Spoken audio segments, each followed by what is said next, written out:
It was cool. I freaking cried all day. Here. Scuddy, what's Scuddy? What's Scuddy? Hang up your phone. Let me fix some of my sounds. So I'm gonna mute myself for a second. What's that? This is cut lopsided. Shalom. Okay. Mic check, how I sound? Sound good. I'm gonna mute myself for a second. There's a lot of noise in my Got back. another room you can go into? Yeah, that's what I'm about to do right now. Relax. April, where were you at? Where she went into the? Is that your business to know? You unplug my phone. My phone was on. You ain't got nothing to worry about being a DJ for me. Nah, Good morning, Sky. Hello. What? All right, so yeah, we getting started, y'all. We done lost Black Rob. You can usher him in. Let me get. I'm gonna mute myself till I move away from this noise, bro. So. All right. Shalom, shalom, everyone. Tuning in. Today we got a show. We're going to be speaking on remembering DMX. Remembering Black Rob. You know, cheap real estate investments in Milwaukee. And also we're gonna be freestyling a little bit. We're gonna talk about the disconnect in what we call Israel. Those of us that deem themselves Israelites, we do have a community, and there is a disconnect. So we're gonna talk about that a little bit. So we're just gonna see how it go. Once the brother come back, let me see who's in right now.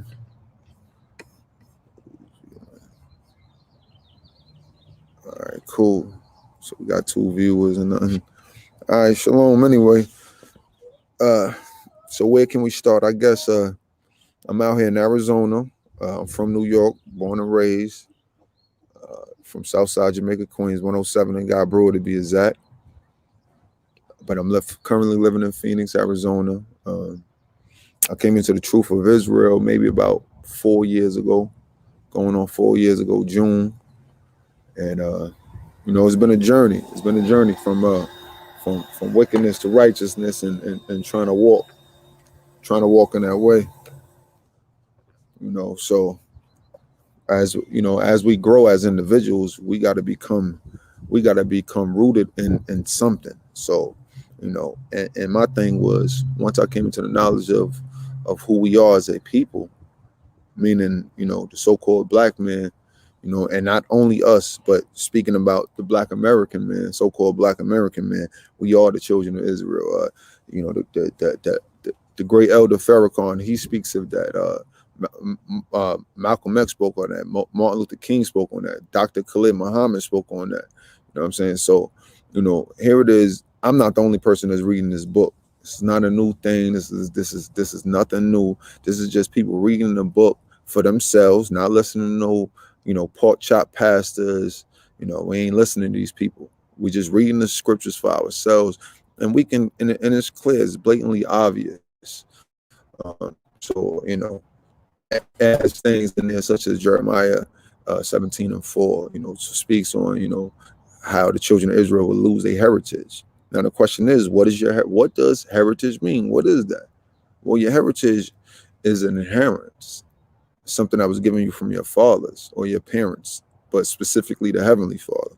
So here's the thing: if the Father gave you the inheritance, He chose Israel of all nations on the face of the earth, and He gave us an inheritance, and He told us that we'll have a name, we'll be called His name, and after His name, Yasha'Allah, in the Hebrew, the Paleo Hebrew, but in the English, Israel. So yes, so we lost our name.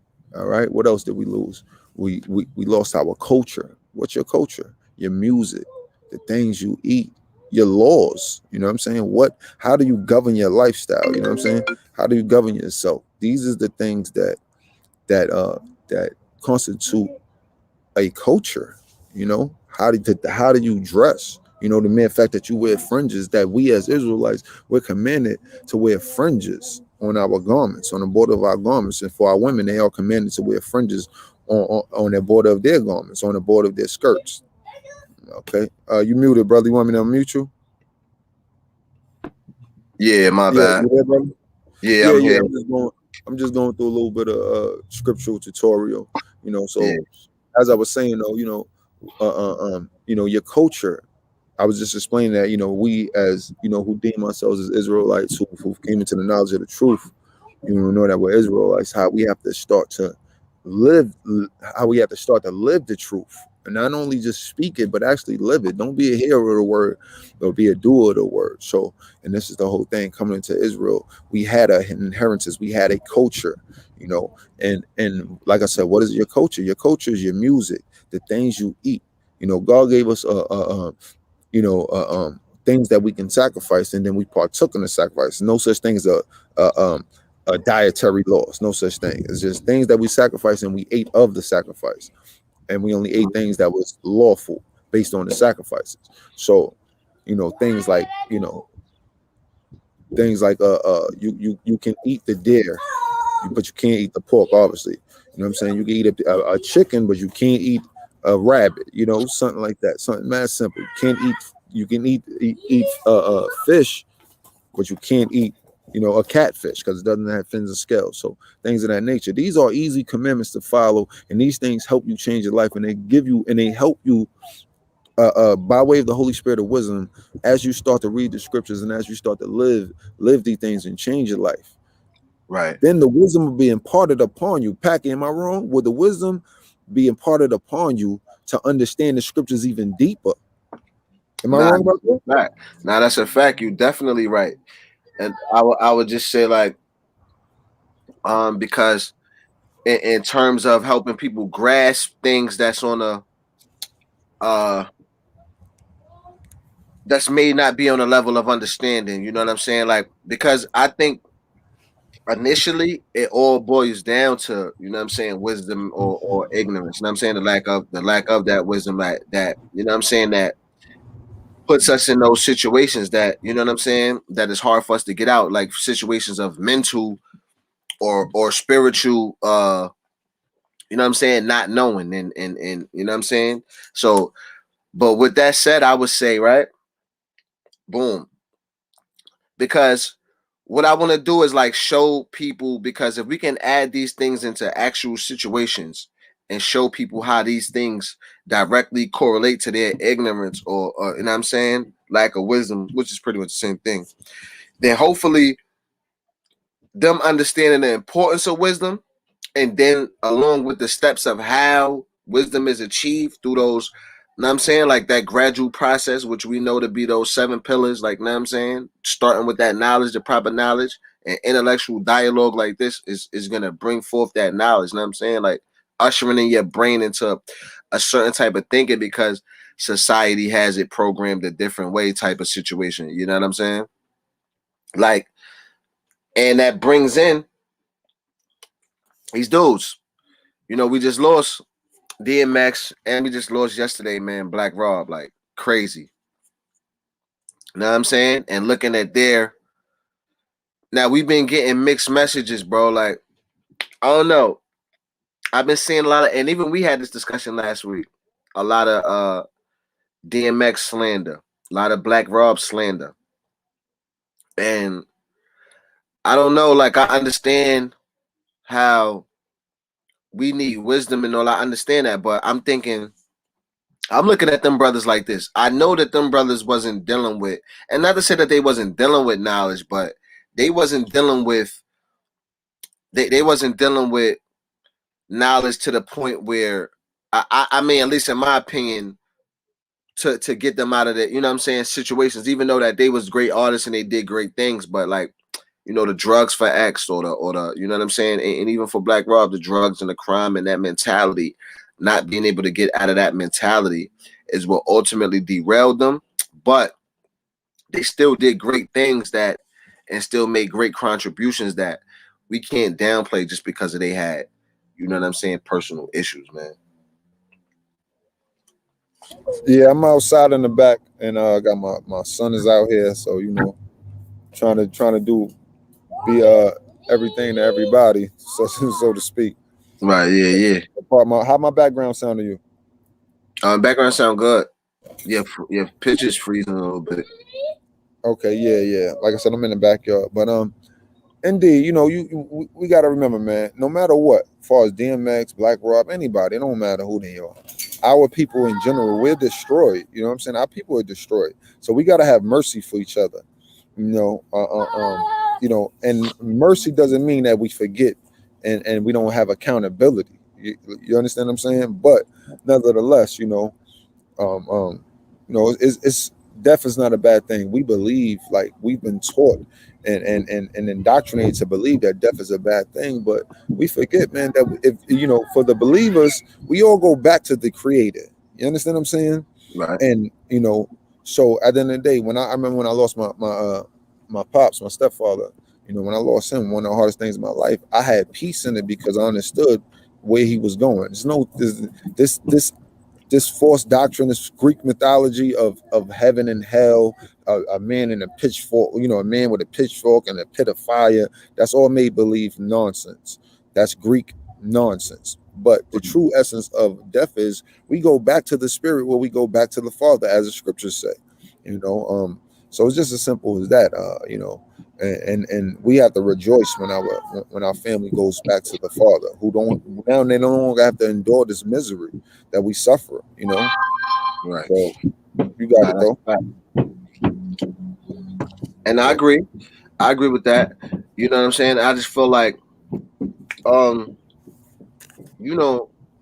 as far as, I mean, we know that, right?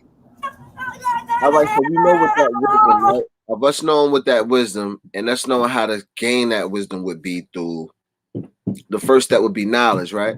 So we would have to look and discover.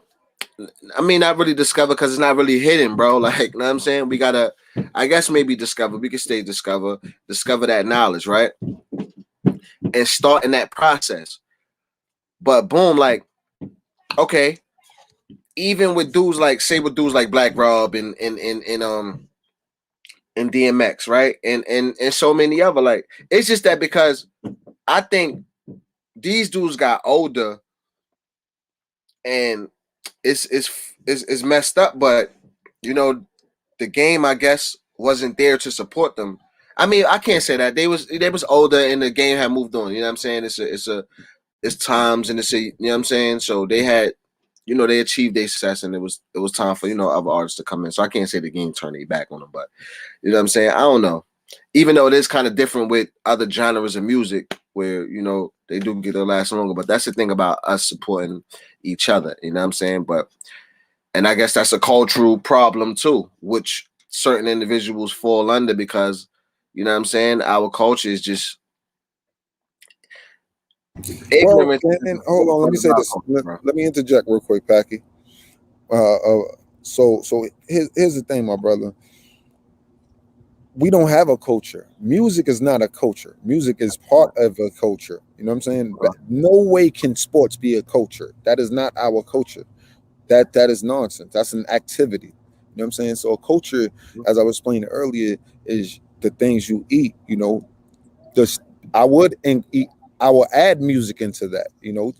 Your type of music, your people's music. That's part of your culture. Where you come from is part of your culture. Your laws. The things that you eat is part of your culture. We're not supposed to be out here eating swine, man. You know what I'm saying? Like we don't supposed to be out here eating crabs and shrimps. That's stuff that's at the bottom feeders of the ocean. We're kings. We're royalty. You know what I'm saying? We don't supposed to be. Think about it. Mankind is the dominant species on the planet Earth. Why are we eating at the bottom of the food chain? You know what I'm saying? When it come down to shrimps and crabs. So these things is part of our culture. And because we lack this understanding, we are destroyed as a people. So we don't know how to have mercy for each other. We don't know how to be brothers and sisters and husbands and wives and friends and all of that. We don't know how to be that way, So with that being said, man, we got to have mercy for each other, and we got to come back to this. We got to search for this knowledge and be better people. Yeah, you got it. You got the floor. Right. Okay. So, all right, and let's talk about this aspect as in regards to DMX and Black Rob, right?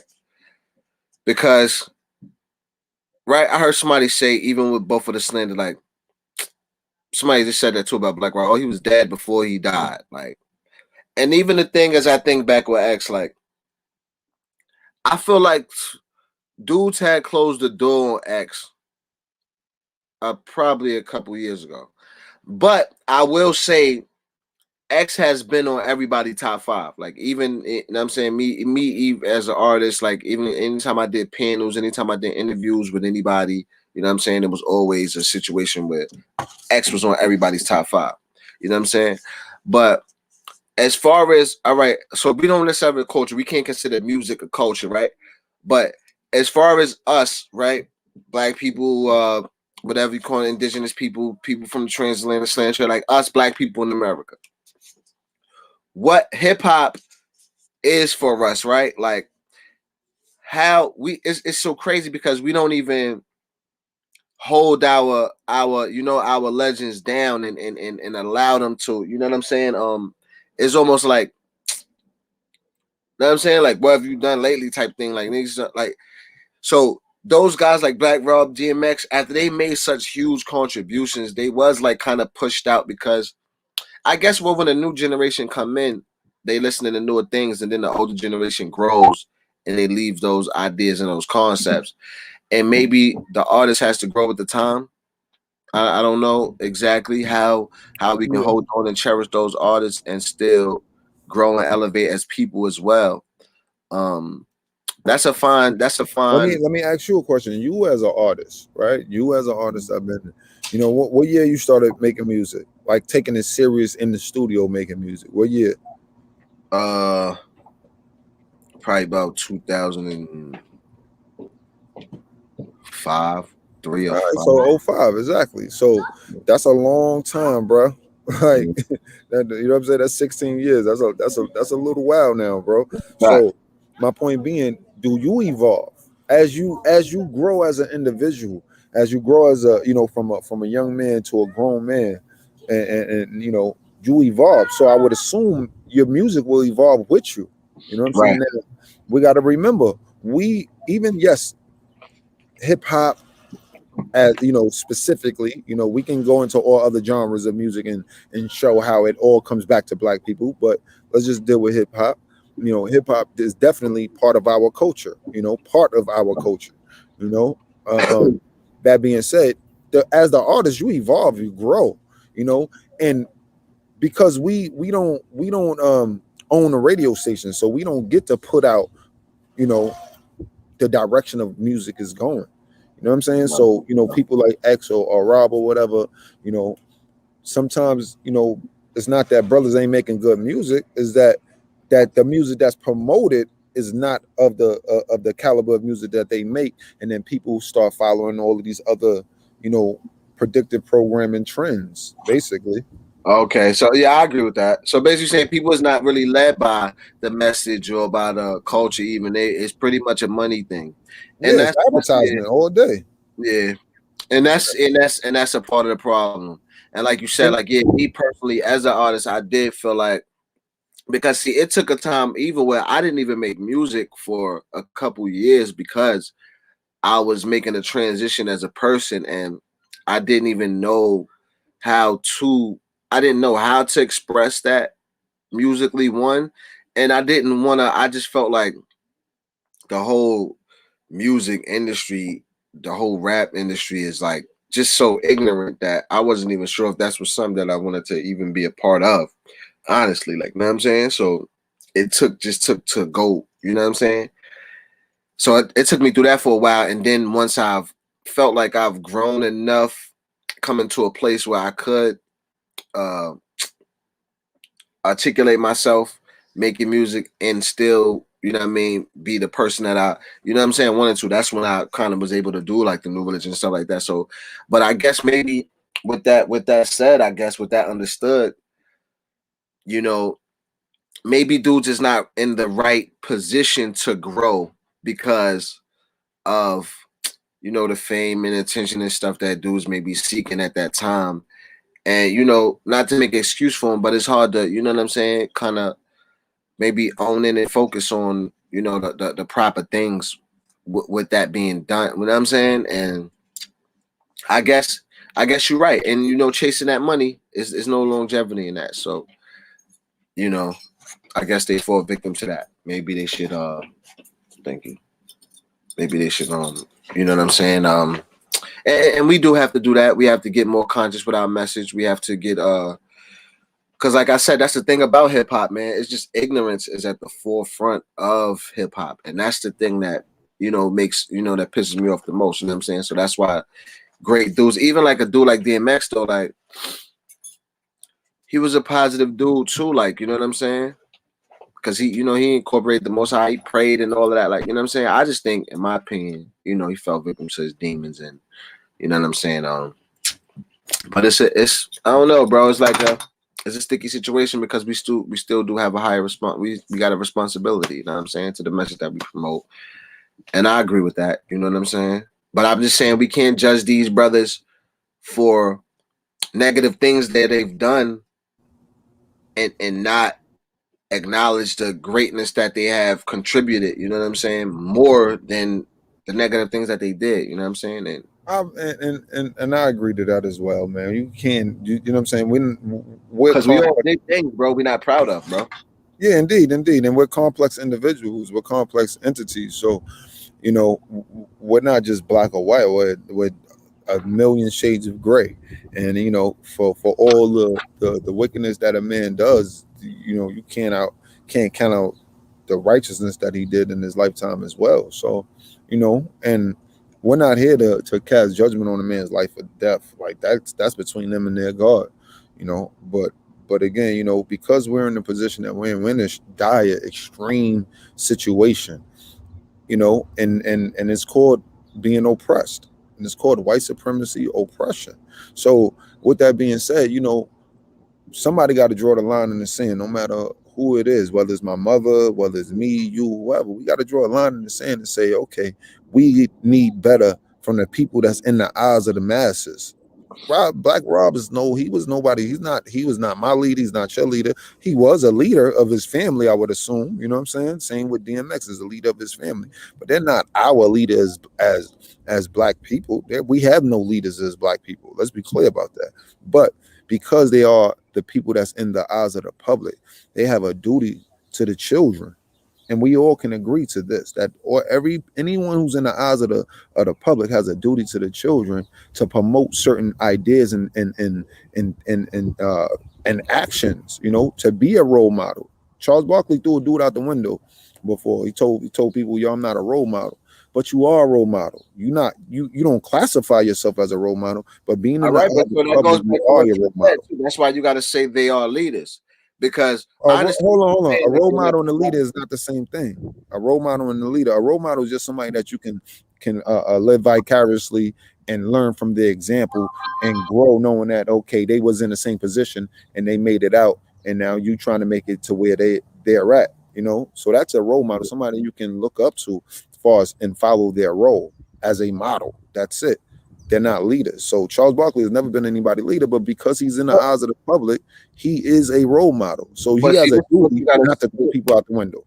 Okay, but this is where I would disagree at, because I would agree, but this is where I would try to clarify that, because, all right, I understand what you're saying when they're not leaders, and I agree that they, you know, we shouldn't look to them as leaders, but once people follow them, you have to consider them a leader.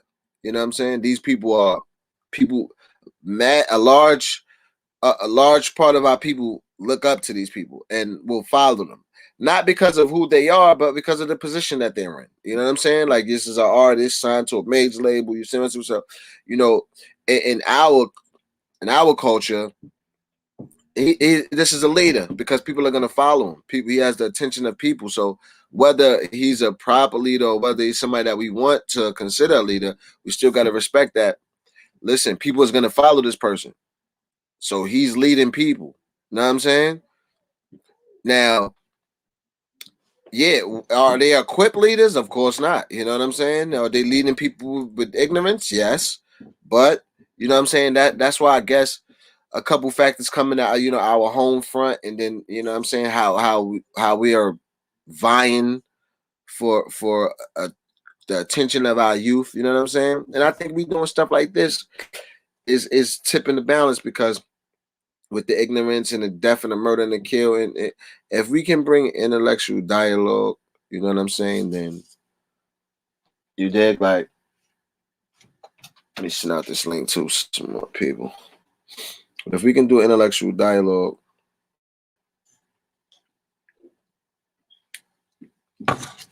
Nah, I feel where you're coming from. But you know, and that's the thing, man. You don't have to agree. Just because we've been friends for who Lord knows how many years, 25, 30 years, doesn't mean we gotta agree to everything. And that's what people gotta understand. We can we can be friends and disagree. It's nothing wrong with that. There's a million ways to skin a cat, man. Like at the end of the day, you don't gotta we don't have to agree to everything. So you know, you feel how you feel, I feel how I feel. But the whole thing is to have a dialogue and to teach our people to be able to, you know, conflict resolution. You know what I'm saying? Even, you know, can we skip topics real quick? If you don't mind, can sure. we jump into it? You want to touch on So something else? I want to talk about relationships for a second. You know what I'm Okay, saying? bet. Put a little Yeah, bit. just speaking on relationships, having a conversation, having a conversation, having a conversation with my wife, right? And one of my friends, two of my friends, my boy, he brought a young lady to the house one time for dinner. So we was discussing shit, and I think me and you discussed it when you guys came out here. Should your wife be your best friend? You remember that? Mm-hmm. Right. Yeah, Yeah, we do. yeah. So, and I'm saying, you know, as far as mine's, you know, me personally, in a perfect world, yeah, your wife should be your best friend, quote unquote. But when you say, okay, I know my wife for 5 years, and I known Packy for 30 years. I know my boy Buck for 35 years. Like, how can you of 5 years be my best friend? Now, that doesn't, I'm not saying you're not my friend. I'm not saying you're not my closest confidant. You know what I'm saying? Right. But you know, so you know, though, and I would say, you know, little things like this is where people disconnect as far as, you know, having a dialogue. So, you know, you feel one way, she feels one way, I feel one way. We might disagree on this one particular topic of us being best friends or not, but you know, that causes other problems. That can cause other problems in relationships. But because you got to be able to have a healthy dialogue with people, whether it's your relationship, whether it's your brother on the street, whoever, just be able to have a dialogue, you know, and deal in wisdom. Because otherwise, you know, it's just going to become a problem, you know, and it progresses. So being able to just a dialogue with people, sit down, like I said, whether it's your wife, whoever, is the most important thing. I mean, what you say about that? I say I agree. Now I have an interesting look on relationships, right? I think and this is due to me kind of reading that book, the first and second book of Adam and Eve. It opened up a whole different, I guess, view for me as relationships is concerned, because you know, just seeing, like, thinking of when you hear like Adam and Eve or whatever, you know what I mean, get kicked out the garden, blah blah blah. You can think that, but like once you get into that book, boom, you see how Adam and Eve like fell from the garden together, like the, you know what I'm saying, like after like wanting to die, being up and all that. Like, so the things that transpire that they go through, for me, one thing that stuck out was like their relationship, how their relationship birthed, and how, you know what I'm saying, that love. And it was like, damn, like it gives you a whole look on a male and a relationship, a male and a female relationship, that dynamic. It makes you look at it differently, for one. And then like for me, I think like, I mean, just doing like all the studying and shit that I did, I feel like relationships are, I feel like we as people are just half a person.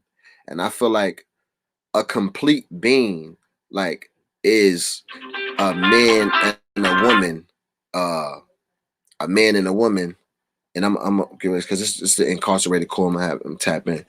But I think a man and a woman coming together is a complete being, bro. You know what I'm saying? I think our Most High is not a man or a woman. It's a complete being. I think you know what I mean.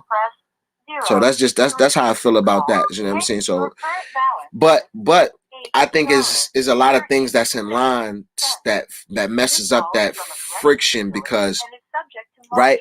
I think if a man and a woman come together completely, right, and emotionally and mentally and spiritually in tune, I think that creates such a dynamic that there's a resistance towards that.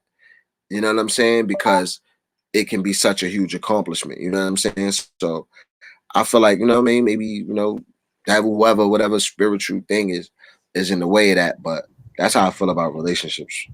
Nah, I feel you. And you know what though, man? This is the thing, right? I remember through my journey, me coming into the truth of Israel. I'm not bringing the show. Say again, my brother. Now I was talking to no, you finish. I got my brother. He locked up, incarcerated. I just want to Oh, okay, all right. So we can table that for later. Let's get the brother that's, you know, let's get the brother on. So we got the bro. Actually, remember we had Michael Kelly on. I'm probably gonna tap back into him. We had Michael Kelly on last week. He did 20. He just came home. He did 23 years. Got sentenced 26 years in prison. This is also this is his co-defendant actually. So we're gonna be looking for his release on parole by next year.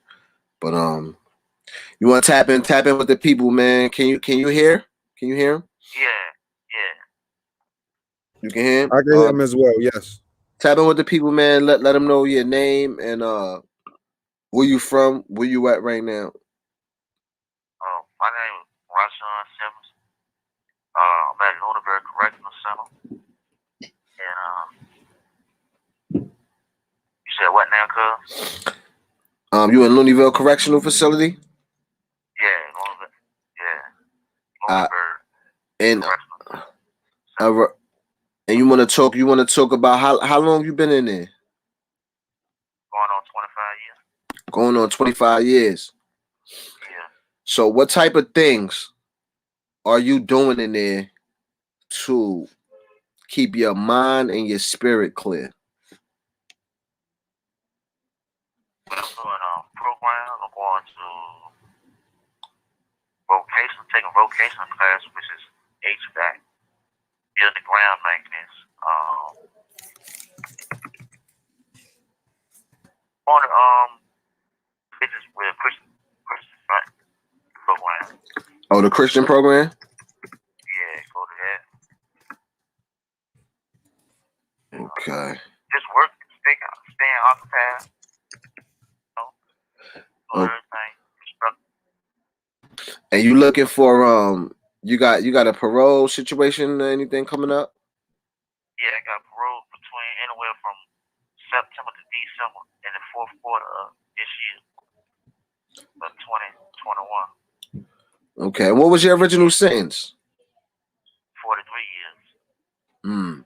Without parole. Then they passed the law. They gave me parole. Okay, so they've passed certain laws. They've passed certain laws since you've been inside that made you eligible for parole. Yeah, it's the two laws I fell under was a juvenile law and a fishback, meaning the fishback was pertaining to the judge not notifying the jury that parole has been abolished, meaning they could have gave me a lesser sentence under the jury trial. Oh, so they told the judge. All right, so the judge was supposed to tell the jury that you was eligible, that you were eligible for parole. Right. That I wasn't eligible for parole. So meaning because the jury pretty much gave me time thinking we was could come out on parole. Right. Oh, okay. Okay. Yeah. So they were supposed to know that exactly. They gave me a length of sentencing to that. Yeah. Okay, so that's dope. That's That's crazy. So now you looking for. So you said you're looking for. Oh, hold on. Yeah. Perfect. Yeah. Okay. All right. So you got those things granted already. You had to go back to court to get those things granted. No, they fought the case on them grounds by somebody else's case. So that case was the one that sparked it was the first case that went for that case, and then it trickled down, rather than passing law for everybody that fell under that clause. Oh, so that sounds like So that sounds like a pretty definite thing then. Yeah, it's definitely. Yeah, it's only for the one. It's only maybe in between 400 or less people fall under that law. Oh, okay. From 95 to 2000. Yeah, 95 to 2000. Oh, okay. So that's it's been a. So I'm sure. So you said you go to Christian services. Yeah. Okay, I study the Bible and stuff like that. Yeah. That's the only thing with that. Only thing now with through the pandemic now they just ain't been letting us go to programs because we gotta stay separated. That's the only thing been holding us back with the all programs. Right, and this is Virginia, right? I've been hearing some things about the Virginia system, man. Yeah, it's Virginia. Yeah, that's crazy. I heard they're denying y'all a lot of y'all rights and stuff. So how's the COVID situation going down there? It's good. Yeah, they pretty much do good with that. Nah. Yeah, okay. And they got everybody that been vaccinated. Pretty through the whole Virginia DOC been vaccinated, at least with the second shot. Been vaccinated. Okay, so let me ask you this now. What you think is the biggest shift mentally, right? Since before you've got that case and I don't know how your mental was when you caught that case, and as opposed to now what you have learned and discovered mentally. Yeah, and ask him how old is he? Right, how old are you now? How old was you when you caught that case? I caught my case when I was 16, ready to turn 17. Now 40. And but yeah, prior to that with that situation, it's big difference. I mean, because you learn as you get older. You still come in here, maybe wild or whatever you was into or whatever case may be, but your mind develops. Because you get some people. Well, me personally, I get tired of doing the same thing, so I just changed my ways. My ways became my actions, so my actions changed the whole lot different. Exactly. Right. So what else have you been studying since you've been there? And what is I guess what is the most the most important thing you've learned? I guess is there one thing that like was the catalyst to shifting your mind? Besides your sentence, of course. But it's something that you read. Was it something that opened you up mentally? Was it something that you studied? Is it something like that you want to share with the people that don't get enough time to study things, or you know what I'm saying, have the right information? Well, some of the things I read, I always read. I don't read no urban books, none of that stuff. Right. It ain't nothing to that. Right. But things I read too, I read a lot of business books, things of that nature. My hobby was that I picked up on is cooking. I love cooking. That's my hobby. Oh. I've been studying recipes and stuff of that nature. Okay, that's cool.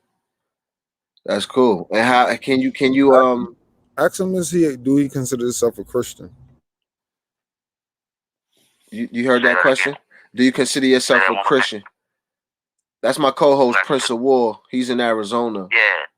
I consider myself as a Christian. Says you consider yourself a Christian. Okay. Have you read Shalom, brother? Can you hear me? Yeah. Okay.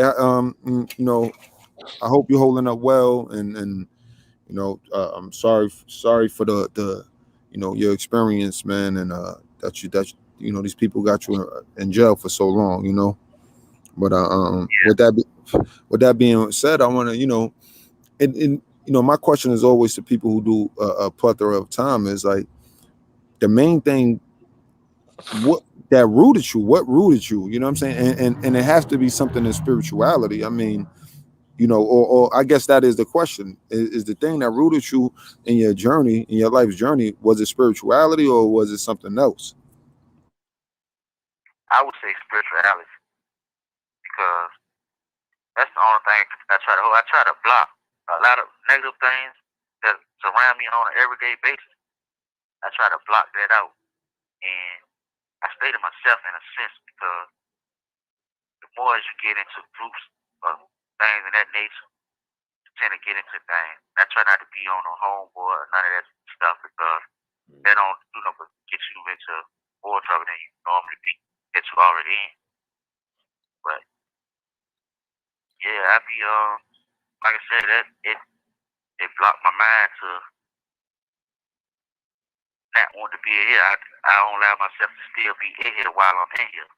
So I focus more into coming home and trying to do something more positive and constructive from what I was learned and taught how to do. Right. All praise is beautiful. You parole next year? This sometime this year between anywhere from September to December, I go up from that point. It's they do 4 quarters per year, so you go once a year. This would be my second time going up for parole. And like I said, I got a date. My last date was in December the 10th, 2020. But I go anywhere from September to December, which is the 4th quarter of a year, each year. So I can go either from September, October, November, or December. Not a specific date. I just know I go up in that time frame. Okay, so let me ask you this about a little bit of background, right? What was your how if you care to share, how did you get caught up into this case, and really more surrounding, like what kind of, because you say you were 16, 17, what kind of kid was you, and what kind of kid were you? Was it due to I mean, how you came up? Give us a little background on that. Well, yeah, I was a good kid, but a bad kid, in a sense, if you can grasp that. But I was a little wild teenager, hot-headed. Feel like I could do what I want to do, or whatever. But me catching this case, I was brought into this case with a situation that two people, some was asked to do something. By me being a lawyer, that's what I did. That's what landed me in here in this situation. By me keeping my lawyer. So you consider yourself like, so I guess, so you was you a family orientated kid that time, or was you like in the streets, or family oriented? Yeah, I was family oriented. Okay, so you wasn't like running the streets on no because I guess this was you caught this case with family though, right? I guess you did. Because you was with family when you caught this case, right? So yeah. Wow, okay. Yeah, I was with family and I guess they call them a friend, Right. Well, we know how that go, yeah. Yeah. So but yeah, man, family orange because like I said, I ain't go around being bad, or all my trouble come from being loyal to my friends, friends and family. Right. Just making the wrong decisions, placing your loyalties in the wrong places. Bad judgment. Yeah. Yeah. And it's a shame because that's what we try to tell people, like, you can make one mistake and you can't say what the consequences is gonna be. You know what I'm saying? Yeah, exactly. So, yeah. and it's crazy. It's unfortunate because it ain't like you made a bunch of mistakes, but one costly Yeah. mistake, man. And look, took Yeah. took time from you, but it's always a bright side because who knows if you would have been here, man. If you was free, we lost a lot of people, man, and being the fact that you're still alive and you're still here, so that's a great thing, man. And yeah, I want to thank you for sharing that with us. Is it something that you would want to say to people to people?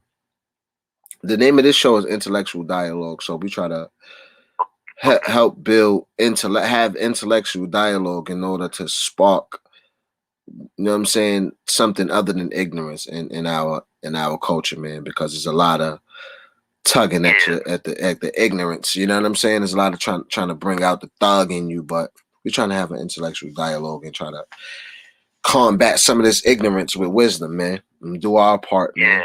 You know what I'm saying? So what could you leave us with, man? What would you wanna what would be your message to people, man, after what you're going through right now? My message would be, man, listen, if you get yourself into any situation, try whatever you can do. If your mind is strong, try to alleviate from doing or think. Well, let's say this: think before you do that action, because that can cause you a lengthy stay. You could either be in jail or you could be dead. You have two choices if you gonna live that life. But you got to think. Sometimes you might have to think for that person too, even in your situation. You ain't just thinking for yourself. You're thinking for the victim or the person you might maybe with, or if you're not with nobody, just think for yourself before you react to what you ready to get yourself into. Yes, sir. You don't want to come in no prison, because this ain't what's happening. This prison ain't what's happening. Fact. You definitely don't want results of coming in here, living this life. Yeah, because a lot of people, man, they it gets glorified. A life of crime and a life of a hard life gets glorified, man. You know what I'm saying?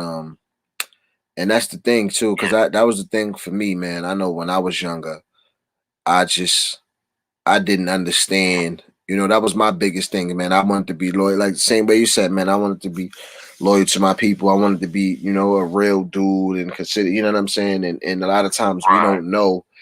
I mean, we have bad examples, bad information, you know what I'm saying? And we thinking that we don't know what a real person is, what a strong man is, you know what I'm saying? And we wind up falling victim, you know what I'm saying? So and it's crazy because I'm sure we've done, done the same things, and it's crazy that, you know what I'm saying.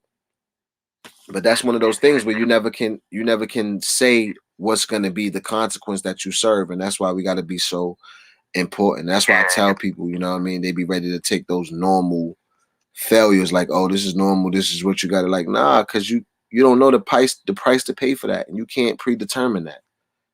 Yeah, and see with that being said, like,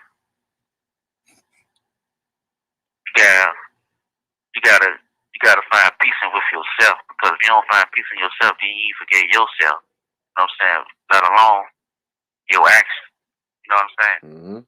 Yep. You got to sit down, because if you don't take time and sit down or use the time that you got or they done gave you to reflect on what you done in your life, then you'll never be at peace with what you did.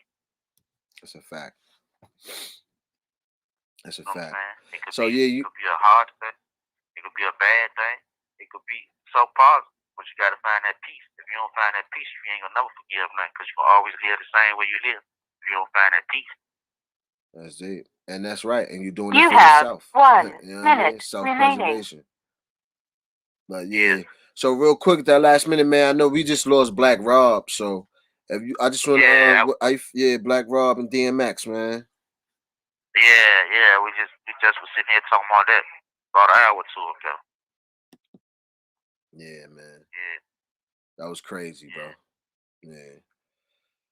But yeah, man, we appreciate you, though. So every Sunday we doing this, man. So you know, tap back in about that. We gonna wrap this up soon, pretty soon. Yeah, I can put you on the phone with a couple more brothers on every Sunday, man, and when y'all can chop it up, get some of their life story too, their life events too. Exactly, yeah. So let's do that, man. So yeah, for sure. We're gonna do that, man. Sunday we start anywhere from 12 to 1 we be starting. Okay. Anywhere between that hour and we rock on. Best time on Sundays to call? Yeah, hell yeah. There's a lot of times this will be after our count. It's just our count just came so early, so. Right. Thank you for using GTL. All right, so yeah, man, that was the bro, man. He still 43 right now, man. Got 25 in. You know, incarcerated, Virginia, nasty. But basically just going over things, right, that we wanted to have with this discussion. And for people tapping in and that's gonna see this on a later time, hopefully people will be, checking this out.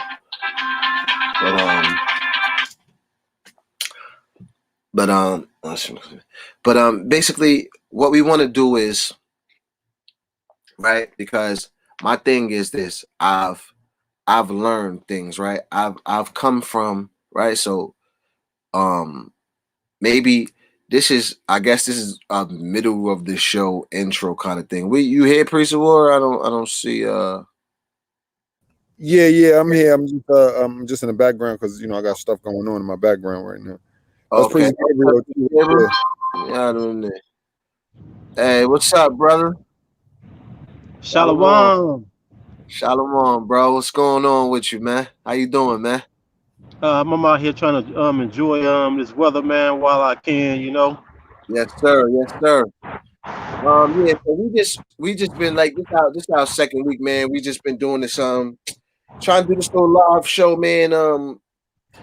Intellectual dialogue, trying to add some intellectual dialogue, bring some wisdom into this culture, man, of that's being overcome by ignorance, man. You know what I'm saying? So we just trying to throw a sprinkle of some wisdom or something uplifting, something enlightening.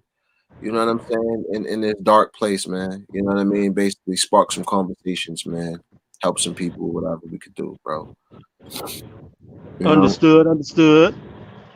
Yeah. So last week we had a family member of mine, my cousin. He just came home from doing about 23 years in jail, and he's been home for 1 year. So we got a chance to talk to him, and he's also talking about DMX situation. Now we got Black Rob, DMX. We've seen how these great artists made some great contributions to our culture in younger days, and we've seen drugs and things kind of tear them apart. So we just kind of reflecting on that, how people was looking at their legacies, and it's been mixed messages and stuff like that. That's been just of what we've been talking about and stuff like that, and even getting into spirituality and stuff like that. But we know you're dealing with some wisdom, bro. So we want to. I'm glad to see you here, man, and I know you're gonna make some contributions to that. But I'll just bring you up to speed of what we was doing and talking about the last 2 weeks. Got you. So how long y'all been doing this? This is only our second week now. We started last week. Yeah, we started last week, and I'm out of town right now, so we ain't really get the I definitely didn't want to stop, and I wanted to keep it going. We just started last week, and it was off to a good start. But I'm out of town right now, so it's kind of we kind of just throwing it in. Oh, he's okay, I see you, Prince of War. I'm digging the look. I'm digging a new look. All praise, man. Back to the essence, you heard? Looking like the Messiah of the Bible. They say wisdom make a man face to shine, you heard? Yeah, no doubt. Yeah, it's good to see you, man. Good to see you, priest. All right. Yep. It went from priest of war to prince of war. Okay. Well, you know, those that's in the know knows what it is, what it means. You know. Yeah, no doubt, no doubt, no doubt, no doubt. Yeah, yeah. So But I wanted to get your opinion on something. I wanted to touch on this the Israel situation. You know, as far as Israel is concerned, saying how, you know, once we come into Israel, the knowledge of being Israel, why is it that we don't have businesses that we own that we can say, okay, brother, you learn that you're Israel, you come into this truth. Now, you know what? How much you make on your job? You make $20 an hour. Look, come over here. We got a job. If you're a truck driver, we own our own trucking business. You know, you work in a clerk. You're a clerk in the store. Come over to our store. We got our own stores. So, my question to you, Priest Gabriel, you know, do you know any brothers that's doing things of this nature? Let's not say it's not happening. Let's just ask. Do you know anybody that's doing this?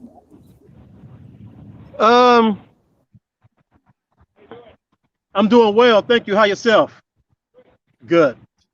No, I thought I did, so I kind of want to say I'm not aware of it, but it was but not at this moment. No, I don't know any brothers, and I think two of the reasons that keep us from getting involved inside of the politics of building a nation is I guess the second what Dr. Umar Johnson said is that some of us we allow our religions to cripple our intellectual wherewithal to build a nation.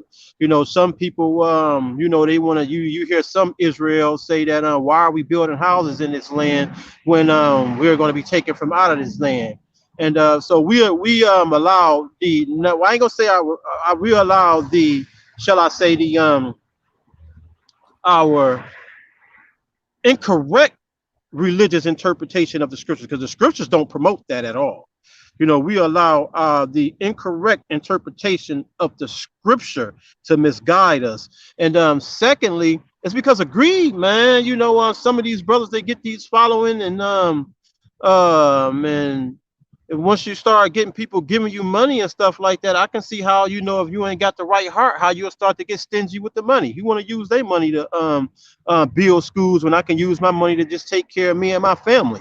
You know, pull yourself up by your bootstraps or by the lack thereof. So I think it's greed, and I think it's the lack of understanding that hamstring us in terms of us trying to physically build a nation, schools, hospitals, our own houses, train our own brothers up in terms of having our own brothers protecting the sisters. We know these sisters turning up missing like crazy. Our sisters need to be protected. Whether you need a brother to say, you know, I don't know you, sis, but where you going? You trying to go home? Well, let me make sure you get there. You know, it ain't got to always be about, you know, you trying to talk to a sister, but our sisters, man, need to be protected, man. You know, they coming up missing, man, like crazy, and through the Willie Lynch syndrome, and you know, the white man keep breaking the black man's spirit. We done lost.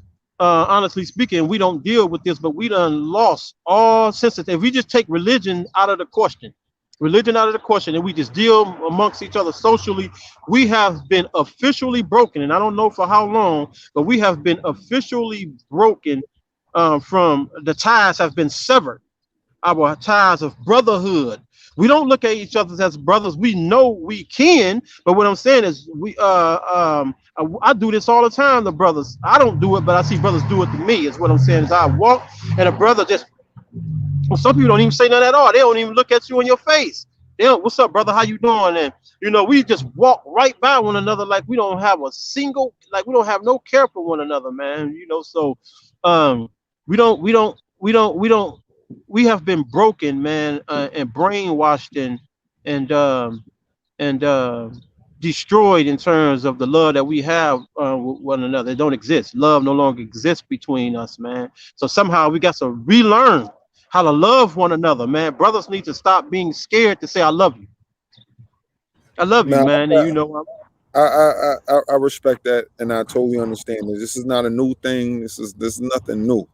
When we talking about, you know, the lack of unity, You know, how we lack. I guess the brother dropped out, but basically we lack unity. You know, we lack we lack. Yeah, we unity lack. among one another. Okay, exactly. Yeah. Please you back. Yeah. Okay. Yeah, I was just saying. Yeah, brother, we lack unity, man. So we can never be. You know, we can never truly unite. You know what I'm saying? Until the Messiah come back, man. But at the end of the day, like you said, man, with greed, that's something that we can defeat. You know, false understanding, that's something that we can defeat by just having dialogue, intellectual dialogue with individuals. You know, if brothers truly keep People the seek commandments, knowledge. say again, my brother. Intellectual. Now you said intellectual dialogue. Ding, ding, ding. Yeah, no, that's what it is. It's like, yo, if you And so yeah, say again. now people pursuing knowledge, man. I think I'm you know, because you know we know that's the first pillar of wisdom, right? Is that knowledge, and I just don't think people are even pursuing knowledge, man. People are pursuing everything else but knowledge, and they don't understand. You know what I'm saying? That right hand of wisdom, man. So you know, if you want true success. But you know that's what I think is the main thing. People are not even looking. People are looking for success. They're not looking through success. They're not looking for success through wisdom. They're not looking for knowledge. People are not trying to pursue knowledge. People are trying to pursue the shortest way or the most. You know what I'm saying? The easiest way they can see to come up. People want these fast come ups, man. They want a stimulus check to pop up in the mail. Let me say this: the scriptures classify love as following the commandments, right? So Right. when the scriptures also say the love of money is the root of It's the all root evil. of all evil. Not money The is the root of love. all evil, but the love of The love. money is the root of all evil. So if we take that one statement and understanding what the true meaning of love is, the love following the commandments, right? Following the commandments of money is the root of all evil. You understand? Something so simple as that.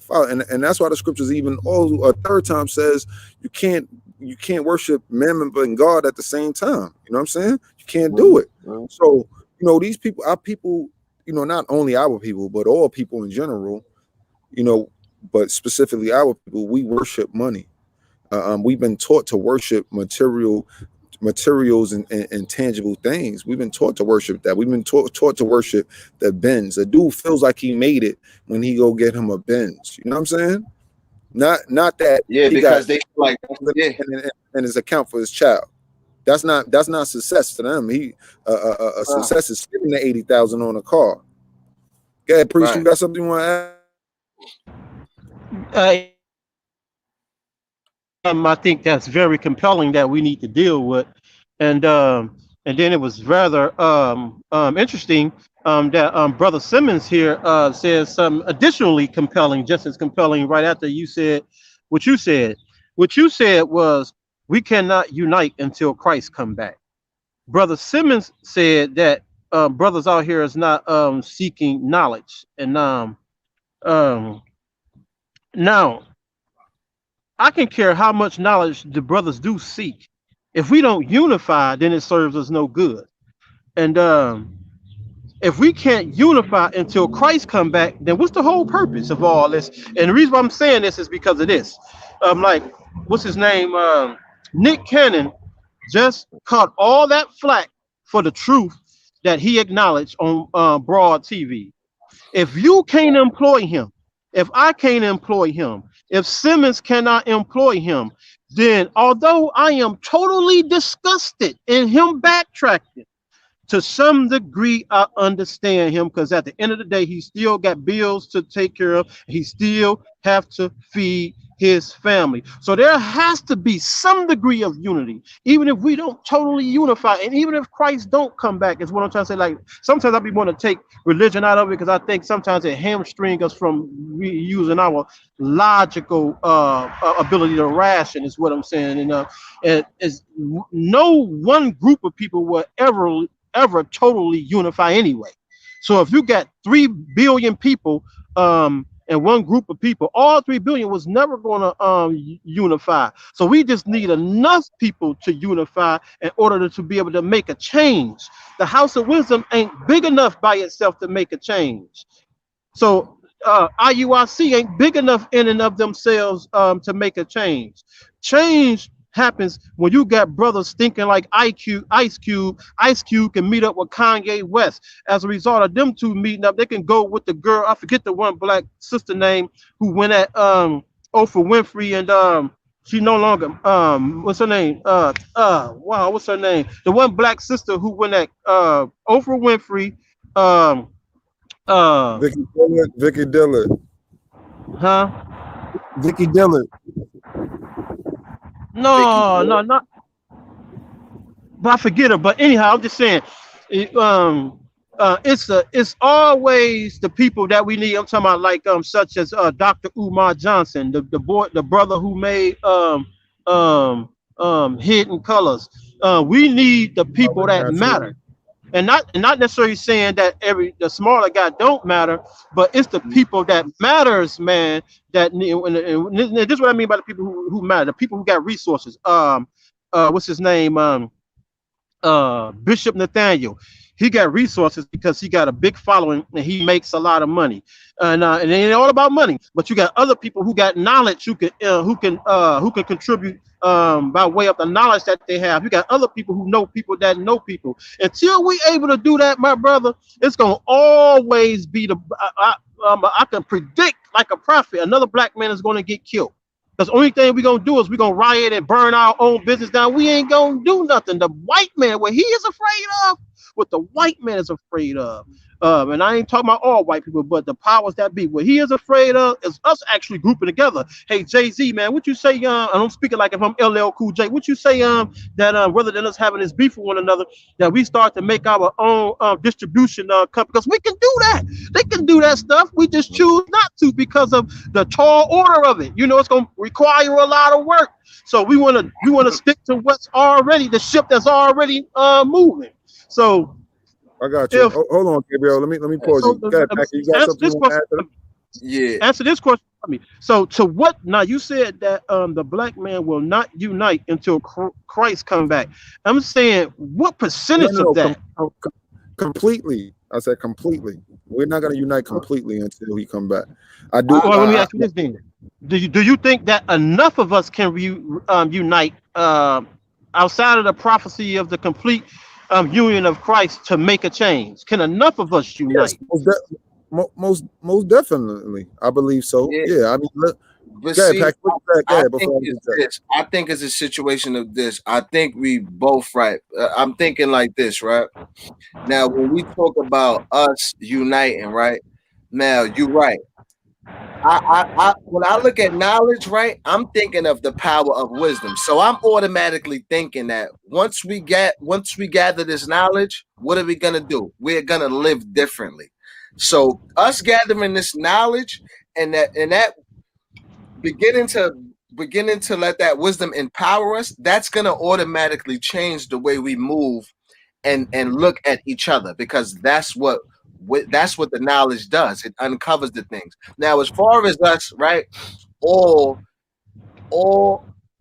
coming together, this is why that would be impossible, not just as a culture, but we understand that we don't war against flesh and blood, right? It's against principalities, spiritual wickedness in high places. So with us understanding that, then we know that all of us are not the same spiritually. So we're not going to come together all spiritually because we all ain't the same fundamentally spiritually, right?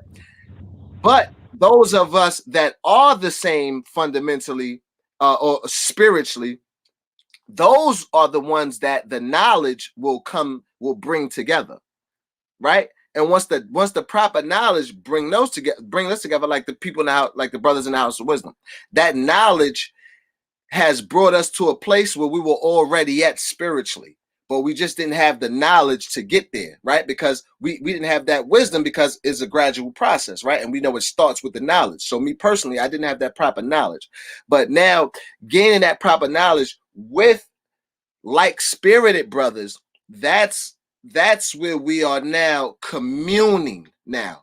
You know what I'm saying? Whether then it's gonna be a lot of brothers left on the outside of that because everybody ain't the same spiritually. There's gonna and that's not color. That's black, white. It's gonna be black brothers on the outside, and it might be white brothers on the inside. You know what I'm saying? So now this is what I was saying too about the thing with the race.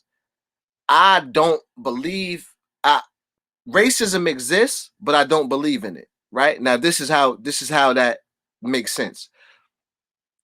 I know, like you brothers know, that it's not against, like I just said, it's not about black or white, right? It's about good and evil, essentially.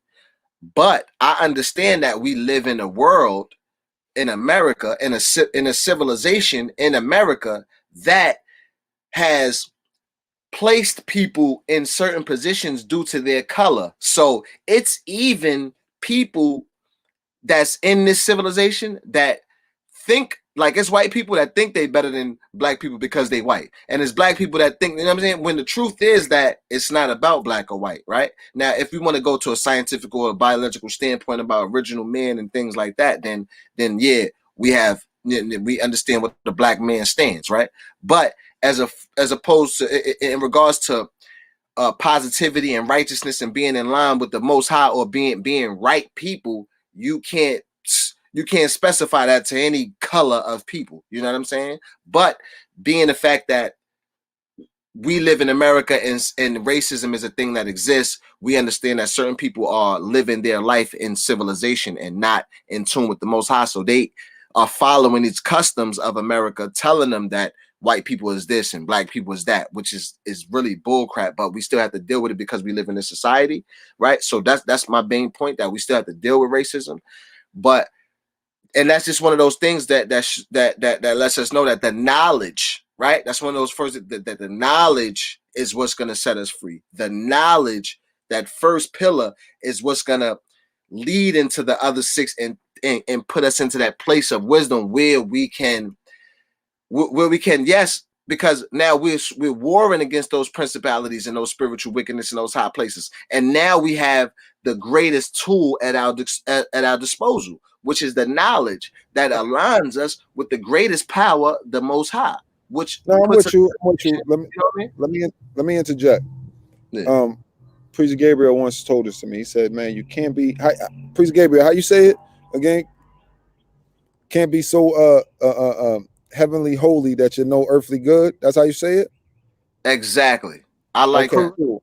So Correct. so that being said, you know, we can yes, we do understand the root of all things go back to spirituality. We do understand that, right? But that's a spiritual aspect of things. But then there is a carnal aspect of things too that we got to deal with.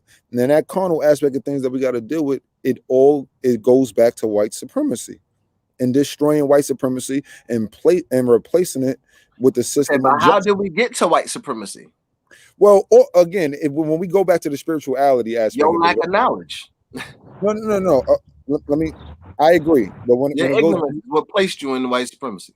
yeah, no. The only And thing that's gonna get you out. I understand that, and I agree. What I'm saying is there's two folds. You have the spiritual aspect, which how did we get to the position we in? We didn't follow the commandments as the scriptures told us in the beginning, in Deuteronomy chapter 28.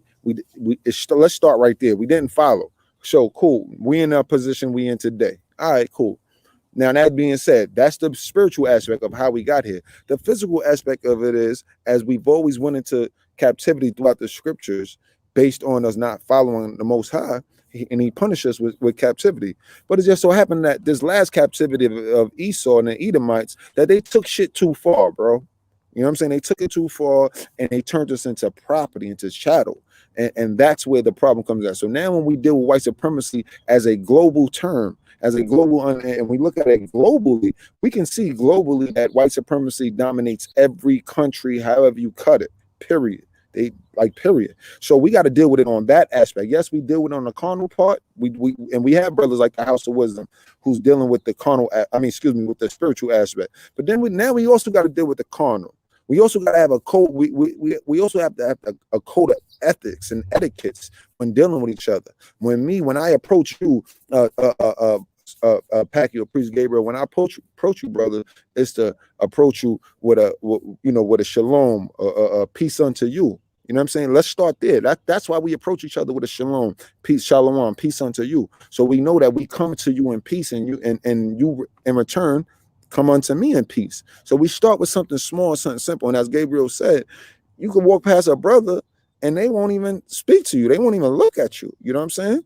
So, you know, that is part of the knowledge that we got to understand, that yes, we are a people. We are a specific, special people above all people on the face of the earth. End of story. And we got to start moving like that. We got to start treating each other. You know, even though you're a total stranger, I got to still show you a modicum of love and respect, not to hurt you, not to rob you, not to try to sleep with your wife. If you dropped your wallet, not to steal your money, just say, yo, brother, you dropped your wallet. Those are easy things to do. That's not hard. You know what I'm saying? But the propaganda that's pushed upon us and pushed about us, that we're nothing but criminals, rappers, and drug dealers and basketball players, that's part of the white supremacist war engine known as the media, that they push the propaganda on our people, and we just predict the program. We just follow along. But again, I don't want to take up too much of the time. Priest Gabriel or Packy, I want to say something on that. At all. My thing is, I agree, and I still have the same resolution. I still feel like it's ignorance. I feel like wisdom is so empowering. And I feel like all of these pitfalls, it all comes back to the same thing to me. It's ignorance. And if you look at Proverbs, it will tell you wisdom, and it's the last thing I'm gonna say about it. Wisdom, it says the world was founded by wisdom and the heavens by understanding. Right? So if you understand that the world was founded by wisdom, then that means essentially, right? The world that you are in is founded by something, right? It's founded by a thing that you can access. Now, once you access this thing, you are essentially behind the curtain. You are essentially in the matrix, right? It's like where the game slows down for you, like how they say for athletes, right? So now, knowing this, all of these little pitfalls, the raising of people, but you're all in this position from a lack of ignorance. Now, it's cultural. It could be a cultural lack of ignorance because now it's become bigger, right? It's a whole bunch of a certain amount of people.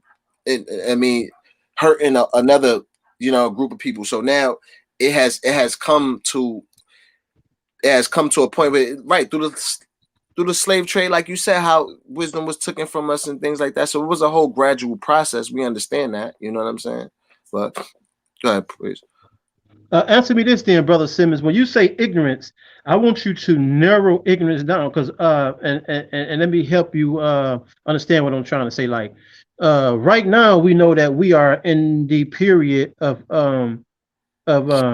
intellectual awakening to some degree. You know, you got a lot of Hebrew Israelites out there. Mm-hmm. So I'm saying, even with that awakening, even amongst us, there is no unity. So I'm saying, like, so when you say ignorance, and to what define what you mean when you're actually saying ignorance. Right. I mean ignorance, right? Knowing where we are, knowing who you are as a person, where you came from, right? The history of good and evil in this world, according to our history that was provided to us through scripture, right? So even with certain brothers that's Israelites and may have read the Bible, doesn't mean that they have that knowledge. in my opinion, because it's not because the knowledge is the first pillar, but understanding, right? That second pillar of understanding can be downplayed sometimes, because we got certain brothers that's Israelites and they may have read the Bible, and maybe spiritually it's not in them, and that's something that you may not see, right? Because you may see a brother next to you quoting everything and reading everything, and those words he may not understand to the magnitude where he can actually live those words. So to me, just because, and like, I appreciate the House of Wisdom so much, right? But for me, on my personal spiritual journey, I chose not to. I feel like I don't have to read the Bible and I don't have to necessarily emulate those people in the Bible. Meaning, I don't feel like I need to put a robe on and necessarily do the same things that these brothers did in that time. That's not what I feel like I have to take from the book. I feel like I have to take the knowledge in itself. And like you said, that thing stepped out. Like you said, you can't be so holy. What's that saying again? What you just said? You You can't be can't be so so heavenly holy until you're no earthly good. that and that and that's something that resonates me because that's how I feel already. Like I understand that we're spiritual. I like even comes when it comes to terms with the house of wisdom, right? Studying, I understand like boom, the covenant, I understand. But I feel like personally, as life has evolved, it's not for me to necessarily live the way those brothers did thousands of years ago, right? I have to live, I live on this earth right now. So I have to be spiritually aware, but I also want to live life and enjoy my life and experience my life, but not experience my life as an American or as a black man, but experience my life as a being with a gift from God of life, right? So with that said, I can take the wisdom and the experiences from my ancestors and the scriptures and the knowledge of those scriptures and take all that into my heart and to my actions and understand those words, but also live as a person today and also live and experience the joys of life because I'm in a physical sense. And it's not for me to be close the door on everything physical and just be spiritual, or close the door on everything that's evolved in life and go back and I'm saying and eat and read off a stone and wear the same robes that they were like that part is not important. So when we talking about knowledge, we talking about the understanding of the knowledge and how you carrying that knowledge with you. And it's not just reading the Bible and knowing the words. It's about understanding and having that resonate with you and being able to live with that. And if you can do that honestly, then you would be able to get along with brothers, because those things that stop you from getting along with brothers, you wouldn't let those things in you because you would have better knowledge than to let those things govern the way you act with brothers. Because mentally, let me say something. Let me say something. And I do agree with you. Yes, it comes down to ignorance. Let me just read the scripture real quick. Wisdom of Solomon 14, verse 22. Moreover, this was not enough for them, that they erred in the knowledge of Yahweh, but whereas they lived in the great war of ignorance, those so great plagues called they peace. So, like, even now, just think about what it just said. Those great plagues, they call them peace, in this war of ignorance. So even when we look at this whole coronavirus thing, dudes was really out in the midst of that, partying and going to clubs, bars, restaurants, and doing every other thing. Yeah, they got the wrong things too. It's funny, think about AIDS, man. You can't have sex with a woman without catching AIDS and herpes and all these different diseases, and yet people still live in peace. They find a way to find happiness within their misery, because it's a war of ignorance. Because how can you be happy within oppression? How can you be happy with somebody boot on your neck? You know what I'm saying? I can't be happy. As the scriptures say, surely oppression maketh the wise man mad. You know what I'm saying? Ecclesiastes 7:7. But I agree, man. I agree. We got a long road ahead, and because we're in an extreme situation, we have to make extreme decisions. You know what I'm saying? We got to make extreme decisions. We need a code. Like, for instance, right? When I say a code, right? Unspoken code. So when a white police officer kills a black kid, right? Unarmed black child, the first thing I've noticed that people in media and even white people, just random white people, the one thing they all say is, we don't know what happened. We wasn't there. We got to let the whole investigation come out. Even though there's a video, you know what I'm saying, of Tamir getting killed, Tamir Rice getting shot within 3-4 seconds of the police pulling up. Oh, we don't know. We still we gotta do an investigation. This and the third. That's them getting on code. And the code is, never make a white man look bad. That's the code of white supremacy. You know what I'm saying? That's why they made with Harvey Weinstein and all other white serial rapists and molesters, they end up going back 30 years when the statute of limitation didn't even apply anymore, and they go back and get Bill Cosby 30-year crime, and the statute of limitation doesn't even apply anymore. But then you got the dude, the father from 7-Eleven, who raped a 10-year-old girl, admitted to it, and they didn't charge him. He didn't get a day in jail. You understand what I'm saying? And it was less than 10 years old. So no matter how we look at things, we got to deal with it with the we can't be ignorant to this war. We are at war, and it is a war of ignorance. And that war of ignorance is known as white supremacy because people are totally oblivious and comfortable in their oppression. That's a fact. All right, please, Gabriel, you got something on that? Yeah, I just want to elaborate a little bit more on that word ignorance, because that word ignorance take on many different aspects and dimensions, and what I mean by that is you can't show me not one camp, for an example, with the knowledge that they got, and that is actually doing something with the resources. I'm talking about the money that they're getting, whether it be through tithes and offering, that's actually doing things physically and institutionally, that is, and building stuff to make a change. And yet these are brothers, some of these brothers, I would like to believe, I know for certainly with regards to me, have more knowledge and information than I have. That's what I'm saying. You know, they read more books. When you listen to them, they be in the know. They know what they're talking about. And yet, man,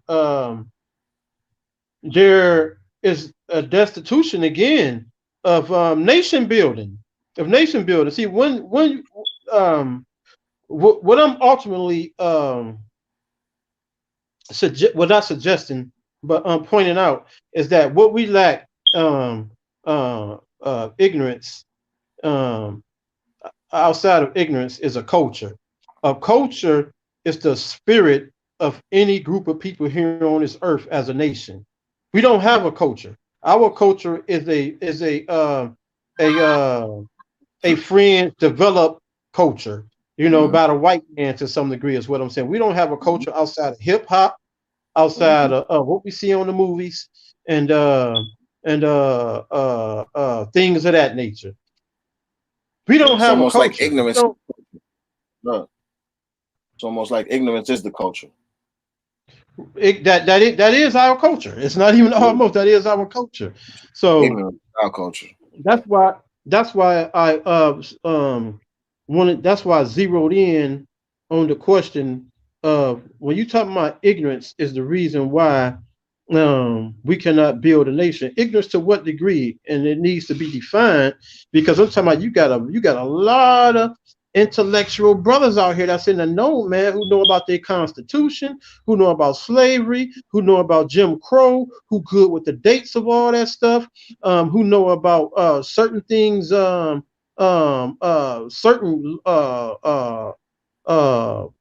law cases that have been established through the U.S., the highest court in the land. I'm talking about, you got some brothers that when it comes to book smarts, they are in no means lacking any information. And yet, I don't care who you name, whether it be Cornel West, whether it be Dr. Umar Johnson's the only brother who I see trying to do something, because he's trying to build his school, his Frederick Douglass Academy and stuff. He's trying to build a school. But I'm just saying, outside of a person like him, I don't see really no other brother, man. And I know some other people out here doing something, but he more on the forefront, so you can see what he's doing. Right. I don't see other people doing nothing. What we doing is what was a phrase. I don't know if he was the originator of this phrase, but he said what we doing is we done got caught up in intellectual masturbation. See, we'll sit up here and do what we're doing right now. We'll talk about this stuff, and that's it. And no boots are put to the ground. We saying what needs to happen, and we know what it is outside of just talking about what needs to happen to move this agenda forward. Because we pretty much already know what the problem is. There's no unity. Brothers is not simply getting together, period. You know, when Ice Cube came out here with the with his Black people for Black America. yeah, um I did not see the kind of support that I would have hoped to have, and that I thought I would have seen. Because here we talking about Ice Cube.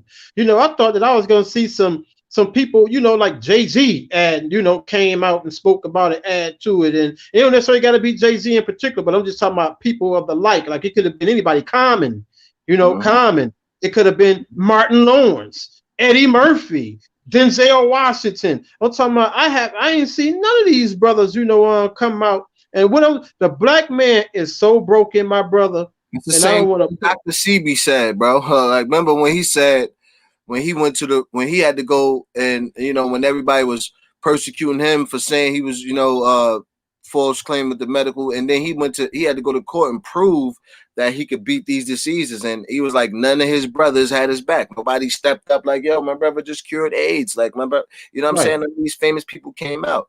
You know what I'm saying? And do we understand? See, that's what we gotta see. That's why we say, because see, boom, it's a whole. Now we know it's 7 pillars, right? So we said knowledge. We said, okay, knowledge. A lot of brothers had the knowledge. All right, understanding. Okay, a lot of brothers, even we say 90% of the brothers got the knowledge, right? Okay. Well, only 80% got understanding. And as you go more down the pillars, you're gonna lose more people. Because now only hold up before you expression. I wanted to focus more on the knowledge, because the reason why I'm asking you this, and I guess I got to get straight to the point. Let me stop pussyfooting around. I guess I'm saying, okay, now when you say knowledge, right? If a brother from the house of wisdom is looking at a brother like you and I, or another brother, and say, my brother, those ain't fringes. Where your fringes at? You breaking the law according to their knowledge. As IUIC, you are breaking the law. As a result, I cannot group up with you, because now you're breaking law, and I cannot endorse, condone, or partner up with some people that's breaking the law. You're basically looked upon as a Gentile. And so, now I'm no longer looking at you as a man with understanding. Can't. You're going against the law. You're breaking the law, my brother. Where are your fringes? Those are not fringes, what you got on. Them hems that y'all get up, those are not fringes. Where are the locks like fringes? The fringes that all the other Hebrews wear. That's right. I'm going to tell you that's not important, man. I'm going to tell you. I'm not going to say it's not important. That's not the point, though. That's not even the point of what he's saying, though. He's saying these people is brethren out here, right? We're not. Right. That's why I said Israel. Let's not even talk about all black people. Right, let's just talk about the one group of black people who all agree on 2 things. We agree that we are the Israel. We agree that we need to keep the commandments, right? We all agree on these 2 things. Right? So Priest Gabriel is saying you got brothers out here like brothers from IUIC, and I witnessed this myself. I experienced this myself. No, they on it. Where, right, I met a brother. You know, I didn't know about no fringes and all that when I came into the truth. The brother was accepting. He was accepting the one I met. And then he called one of his brethren, his older brethren, captain, or I don't know, whatever, right, soldier. And the dude was like, yo, you got on fringes? And I was like, nah, I don't even know what fringes is. And and the brother I was sitting with, his name was Todd. Brother Todd was like, oh, I'm gonna give him a shirt so he can, you know, so he can start wearing fringes. And the dude was like, nah, because you don't know what kind of time he on, this, that, and the third. So basically what he's saying is something simple as, you know, the commandment about fringes. Wisdom, house of wisdom, we have a one understanding about what fringes is. Everybody else got a different understanding of what fringes is, right? The mere fact that IUIC, for example, will see the people of house of wisdom, and even though we agree that we're keeping the commandments, this is our understanding, this is our knowledge of what a fringe is. Them brothers are gonna be like, nah, that's not a fringe. I'm not keeping the commandments. We ain't dealing with you. It's not a. But see that now that I don't care. Now, as far as IUC concerned, now as far as me, who consider myself, I consider myself the same as brother. Those brothers may consider. I feel like I'm a man that's dealing with a certain level of knowledge, understanding, and wisdom, right? So now when I'm dealing with those, now when I see a brothers like that in a group like that and could say something like that about another brother that don't have fringes on it, I'm automatically, my wisdom, my understanding, and my knowledge is automatically exposing you to me as somebody who's not righteous, therefore, because see, it's a thing. Like I said, like I was saying, it's 7 pillars, man. It ain't just one. So you can have the knowledge and you can have that, but you gotta, and then we have to look at the Bible. I'm looking at the Bible and I'm taking the knowledge from the Bible, and we gotta understand. And see, that's why that understanding is so great. That word is downplayed, but the understanding is so great. Because these brothers may have this knowledge, but they don't really understand it. I don't care how if you could spit the Bible from backwards and forward. That doesn't mean anything to me, right? I understand that the way I'm personally looking at it, as the Bible is our history book.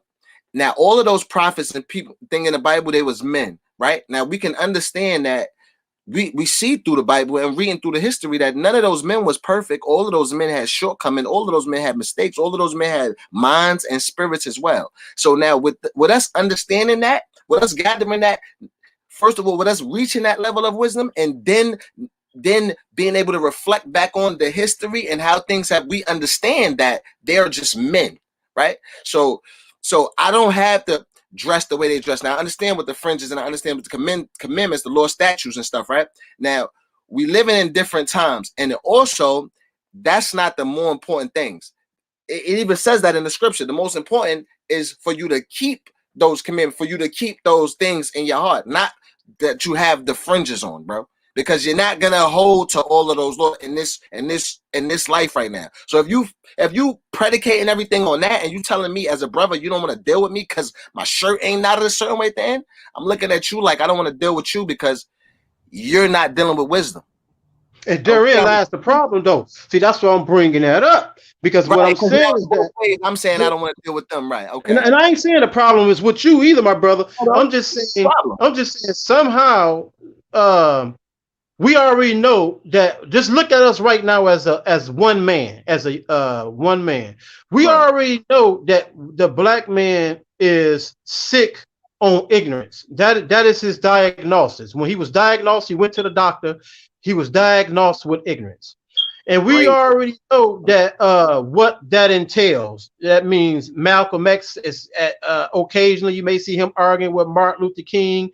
You may see brother Talib Kweli, if I'm saying his name right, arguing with Dr. Umar Johnson. You may see, I seen some Crips jumped out of the car when these brothers was preaching the word and say, "What's up, y'all banging?" I'm talking about they jumped off ready. You know, they had that bounce. Like, what's up? Like, you know, y'all banging? Or we may see, we just see, only time I see unity in the black community, if you want to see unity real fast, just have a white man kill a black man.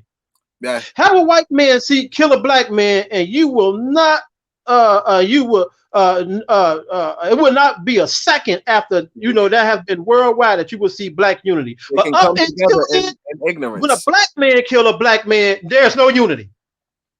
See, it's cool when we kill one another, and I hate to use that as an example, but what I'm trying to say is until we start to put like the same knowledge, the same hatred that we have when a white man kill a black man to when a brother kill a black man, until we apply that same disgust, we ain't gonna change, because we already know that IUIC, and in their defense, and I brought this up because I want us to look at this not in a not in a criticizing. Yeah, like it ain't about, you know what I mean? Yeah, I definitely wouldn't want to bash no. Well, I ain't telling you criticizing them, but I'm saying I want us to look deeper into it, as in, if these brothers from out the honesty of their hearts, the good faith, with good faith intentions, believe that you are breaking the law, then they supposed to act like that. So that's what I'm saying. What kind of knowledge? I'm sorry, priest. I disagree. No. They're not supposed to act like that. What they're supposed to do is to have mercy, bro. They're supposed to have mercy and enlighten and teach and enlighten. And that's what I'm asking. But that's what I'm asking you right now. Where are your fringes at, my brother? Because you ain't got them on. Now, this is the thing. Okay, so me, for instance, right? For me versus the man who have no knowledge of fringes, right? Who has no definition of a fringe. You can go to the scripture and say, yo, right here, wear a fringe, this down the third, border blue, this down the third, throughout your generations, right? You can show me that. And then my only question is, what is a fringe?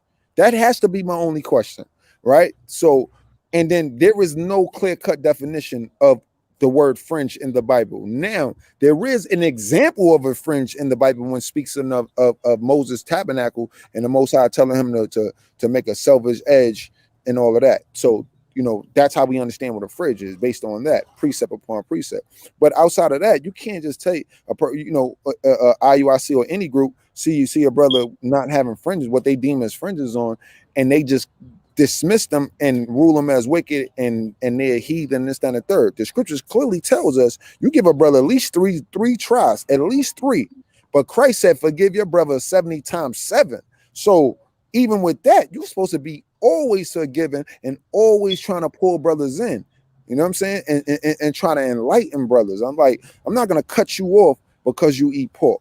I'm going to sit down with you. I'm going to show you the scriptures. And then I'm going to go deeper, and I'm going to go into science and show you that there is no health benefit to what you're doing.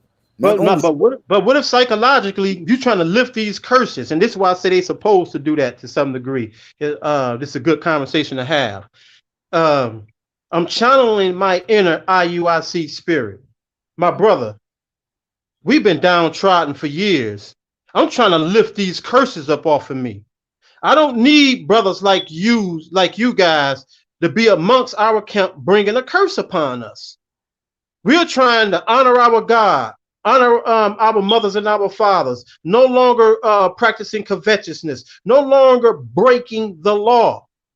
We done made plenty videos on YouTube, and I'm telling you right now, because I can show you a definition. I'm going to go look at it, and from what I understand, it says fringe. When you look that word fringe up, it's going to say something like a lock. We got pictures. We got pictures on the wall, all this stuff that from what we interpret, these are the appropriate fringes to wear. Now, hold on real quick. Let me say this. I said definition of fringe in the Bible. We're not talking about secular definitions. We're talking about definitions in the biblical definition. So, you know, there is no biblical definition for a fringe. Again, it gives an example, but that's about it when it talks about building. And I'm sure you're familiar with what I'm talking about, right, priest? About building up the tabernacle of Moses. Correct.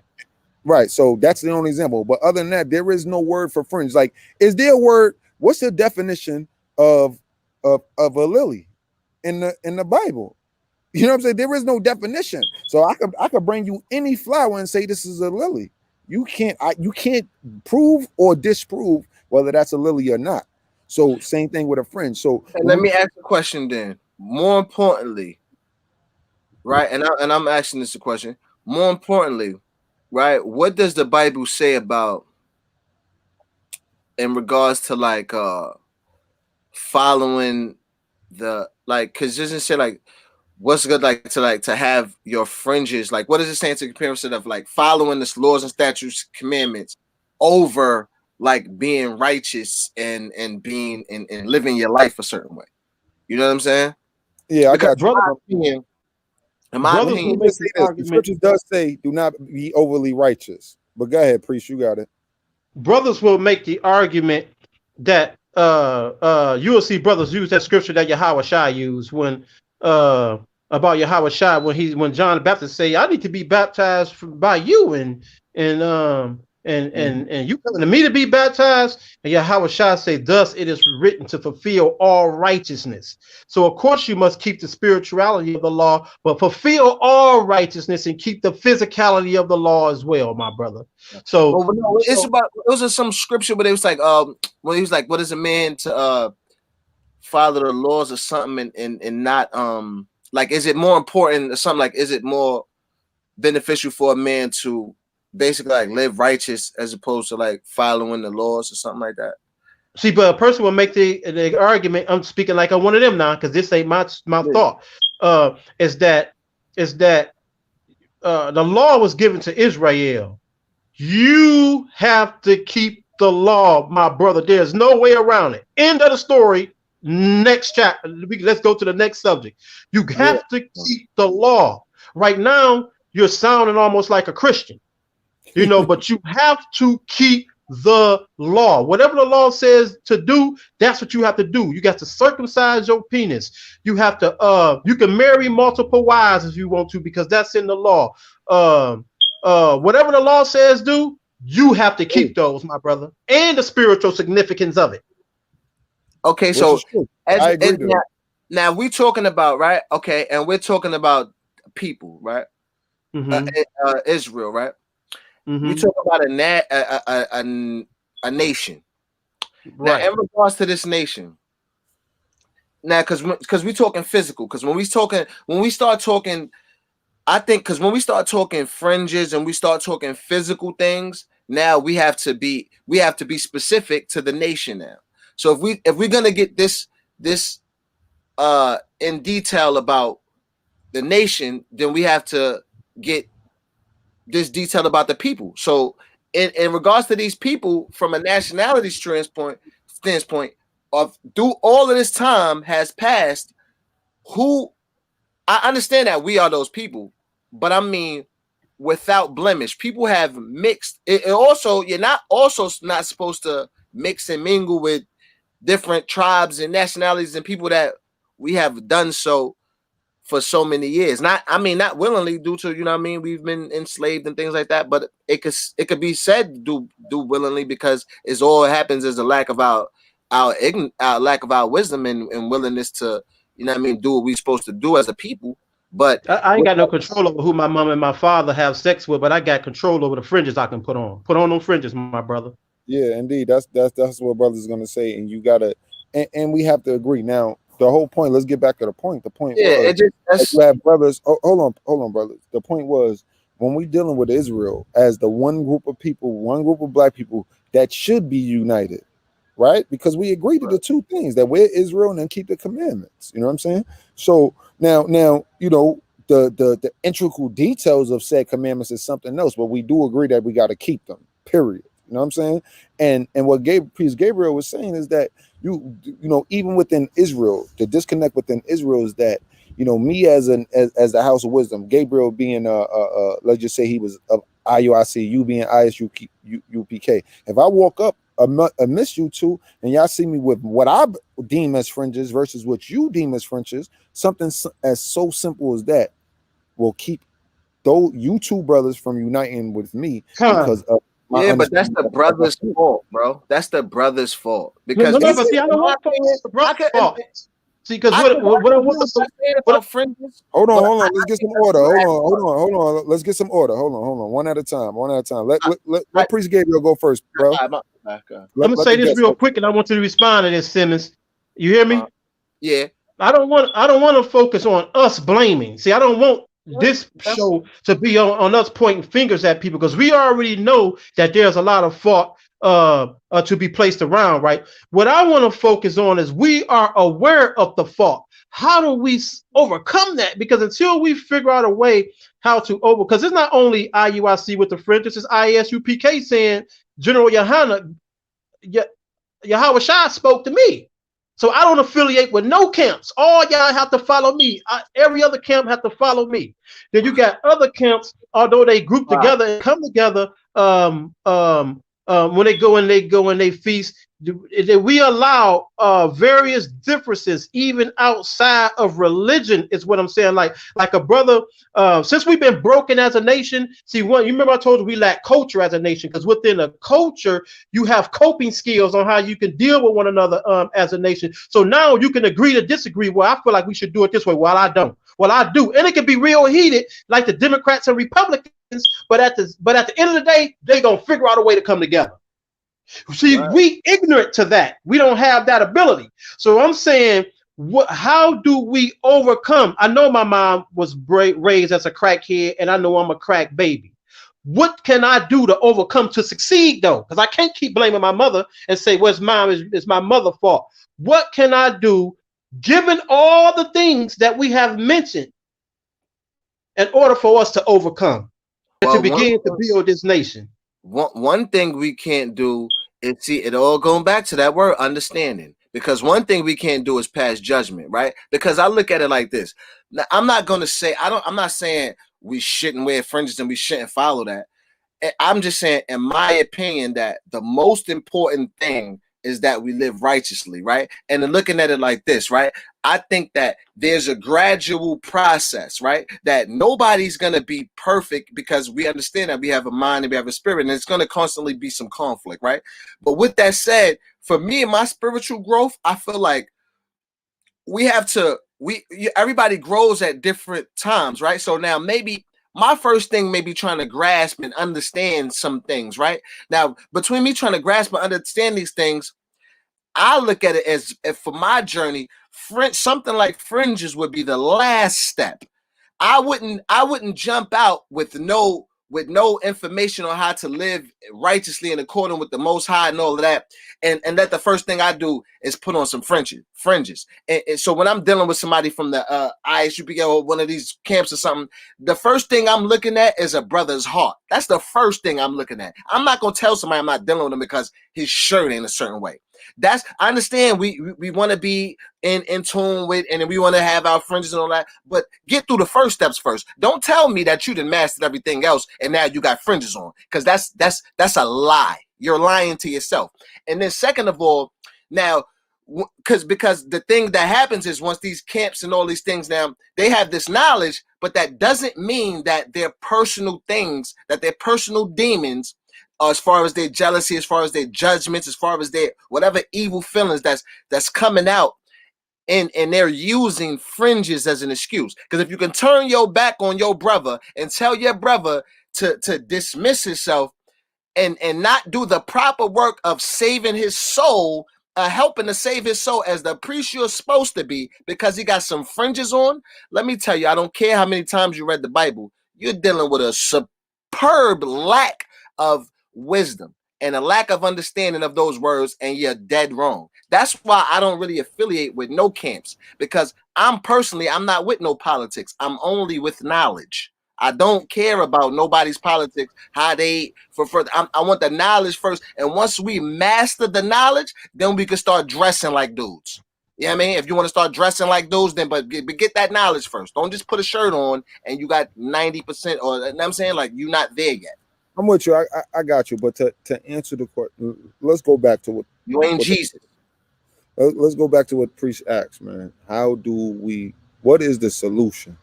And the solution is, first and foremost, dealing as an individual. Let's start as an individual and then grow it out some. Let's grow that world out some as an individual. As the individual, it starts with us as individuals. So, like you said, search for the knowledge, get the understanding. Don't judge your brother because that,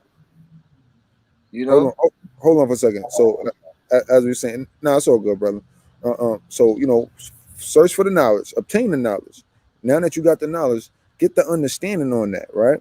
Once you get the understanding, now you can start dealing with the discretion, and knowing how to utilize discretion, knowing right from wrong. That's what discretion is. You know what I'm saying? And that's what they don't got if they're turning their back on somebody because they don't got different. You're not using discretion. You don't know who that person is. And that's the whole point. We're talking about individuals. So again, our people, we are a tribalistic type of people, right? We want to be down with tribes. That's why we get married. You know what I'm saying? That's why dudes get down with gangs. You know what I'm saying? That's why even back in the days, 109 boys and 10-7 boys and all of this, right? Because we are need to come together and a need to explore. Exactly. We are tribal people, right? So with that being said, though, you cannot not let your tribalism, your individual tribalism, exceed the needs of the people and the needs of the whole group. So regardless if we're Judah and this brother is Levi and this brother is Ephraim or whatever, that's irrelevant. And I understand where you're coming from. You know what I'm saying? We got to deal with knowledge, wisdom, understanding, and all the other 7 pillars. You know what I'm saying? We got to deal with these things. But the main thing is we don't have a code of ethics, bro. You know what I'm saying? Even within Israel, bro, there's no code of ethics. And that's the whole thing. That's the whole problem. We got to start there, man. It's getting on code. And the code is this. If you're Israel, then you're my brother. End of story. No arguing, no fighting, no disagreeing. You know what I'm saying? Did you see the video?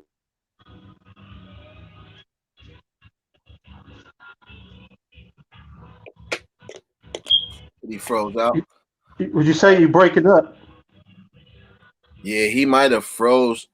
He Oh yeah, might he have. froze. Yeah, but you want Yeah, to tap in, bro? yeah. Um, um. Only because at this point in my life, I have a see. My question is motivated by my lack of hope that I have in terms of us actually coming together and overcome until Yahweh shall come back. I feel like that's our only hope. But I want to feel like there is hope to some degree up until he come back.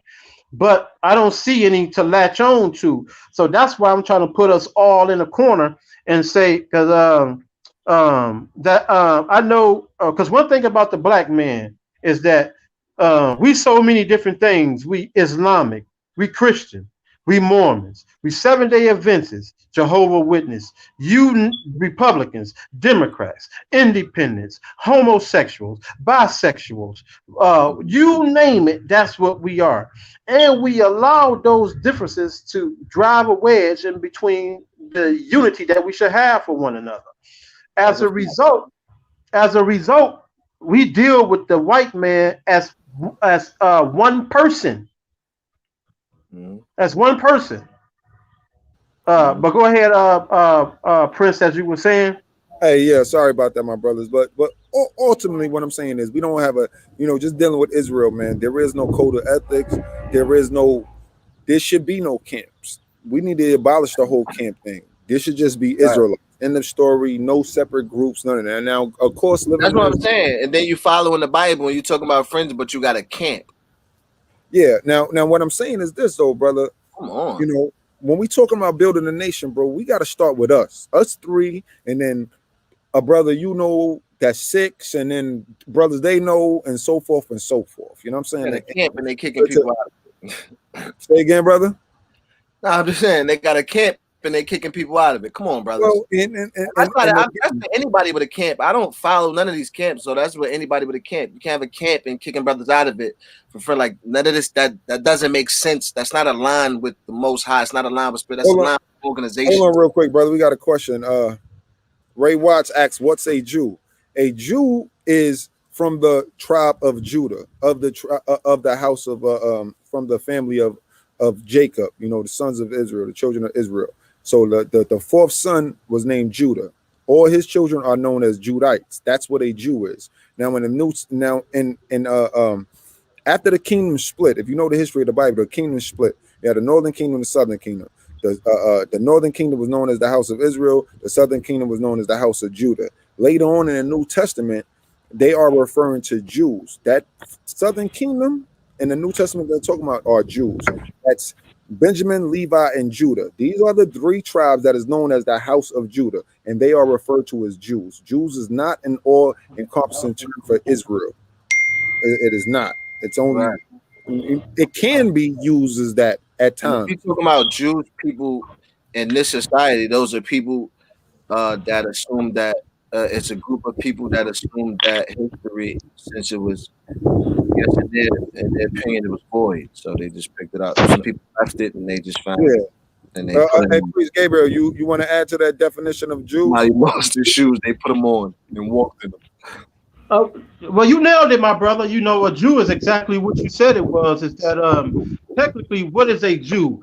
You got 12 tribes of Israel. Judah is 1/12 of the tribes of Israel, which means you have 11 tribes to go. However, we are focusing specifically on the tribe of Judah. My bad. Any descendant who comes from the tribe of Judah is called a Yehudi. The word for Judah in Hebrew is Yehuda. So any descendant from Yehuda is a Yehudi. In English, they translate that word Yehudi to mean a Jew. So a Jew is technically anybody who descended from the tribe of Judah, period. Yeah, technically, right. Technically. But and then when we deal with the historicity of the Bible, then we understand that the kingdoms were split and the house of Judah became what is known as Jews today in the New Testament. And that's only 3 tribes. That's only Benjamin, Levi, and Judah. So again, you got to understand the context of the usage of the word Judah to understand whether it's talking about Jews as the tribe individually, or as the southern kingdom, or as Israel as a whole. So there's different context. So the next question the brother asked was, so who are the Jews today? Priest Gabriel, you want to take that?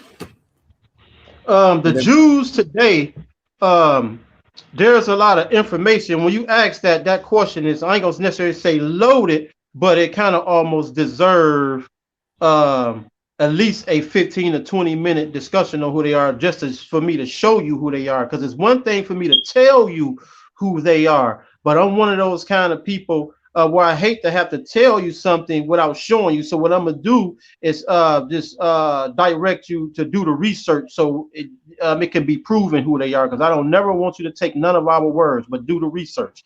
However, a Jew, you will see through well-documented resources, are brothers and sisters of Negro descent. That word Negro actually have some good history behind it, my brother.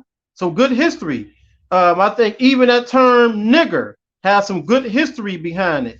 But the Sephardic Jews, which are the Spanish and the Polish, not the Polish, but the Spanish and the but anyhow, I can't think of that name right now. I'm having a brain fart. I'm sorry. Please forgive me. But the Sephardic Jews, when the Jews was led from out of Israel into captivity, I think that was into Babylon, if I'm not mistaken. They were ultimately driven unto Spain and that other country right on the side of Spain. But anyhow, they left from Spain and they went to northern Africa. From there, they came to America. That is well documented. So the black Negroes, not black Hamites, not black Africans as a whole, but the black people who were known as Negroes, because even in Spain, that word followed them, even in Spain. And when I remember, I'm gonna make sure I speak about it, but that word Negro followed them. So the Negroes of America and of other places, not only America, but of other places throughout this world, are the true Jews.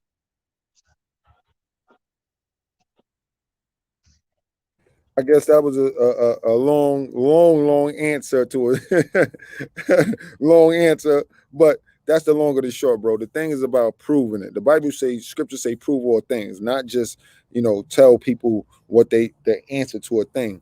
But as the brothers say, Jews and Israel as a whole, we're scattered all abroad the world. But when you only asked about who are the Jews because you have Jewish people calling themselves Jewish today, and within their own by their own admission, they say that they're not the true Jew. The word ish, ish, means pertaining to or like. So if you say I'm going to meet you at 8-ish, you're not going to meet me exactly at 8. You know what I'm saying? You're going to meet me around 8, like 8. So how can the man that called himself Jewish be the original Jew? It makes no sense. The same way that the original, hey, Priest Gabriel, let me ask you, right? Let me use you as the litmus test, right? What are the people known from North America, not the Americans? What are they called? Mexicans. What are Mexican people called? And Puerto Ricans and Dominicans, those people who was conquered by the Spaniards. What are they called? I can't hear you on mute. Issachar. No. I'm saying, what do we call them today? What type of people are they? How do we classify? Hispanic. Yeah, Hispanic. Okay, that's a language, but so we call them Spanish, right? Right. Spanish people. So Spanish. So Spanish. They're like the people from Spain. So what are the people from Spain called? Do you know? I don't know actually. They're called Spaniards. people from Spain are called Spaniards. So Okay. if the people from Spain are called Spaniards, and then the people that they colonized and enslaved are called Spanish, how can the Jewish man be the original Jew? By their own admission, they are not the Jew. You understand what I'm saying? Just using word comparison. Now it says he asked the question. He says, they are the true and original Jew. Who? When you say they, are you saying the white man in Israel calling himself the Jewish? They are the original? Is that what you're asking? And I don't know if you're asking that, so I don't want to answer that until I confirm that you're asking that. You understand what I'm saying? But ultimately, I will say this right now: Jew is not a race. You know what I'm saying? That's just one tribe. If you had 12 brothers and one of your brothers had a bunch of kids, that's still your family. They're not their own people. He says, yes, all we see in America. So again, do you understand the difference between Jewish versus the word Jew? Do you understand that? Because I just explained the difference between Jew versus Jewish. Ish means like. They are not the original Jew. Furthermore, ask any Jewish person, can they prove that they were slaves in Egypt? Can they prove that? There is no evidence to ever show that a white man was ever a slave in Egypt. Would you agree, priest? Or am I bugging? Well, it ain't no agree. It's just facts. It is what it is. You know, yeah, it's just facts, my brother. But carry exactly. on. So how can the black man? Nobody can deny that the ancient Egyptians were dark-skinned people. Nobody can deny that. So how is it that Moses, who's from another dark-skinned people, was raised as one of the children of Pharaoh? If he was white, wouldn't Pharaoh know the difference between his people and a little white baby? You know what I'm saying? It makes no sense. And then my next question would be, well, how many years does it take for a black people to turn into a white people? Hey, Prince, let me ask you a question right quick to make sure I understand him correctly. When he say they are the true Jews, who is the they? He's saying the white man. He says, yes, all we see in America. He's saying the white man that we see in America with the curly locks in Brooklyn, they putting curls in their hair, calling themselves Jewish, the dudes with the hats and all that. He says, they are my brothers.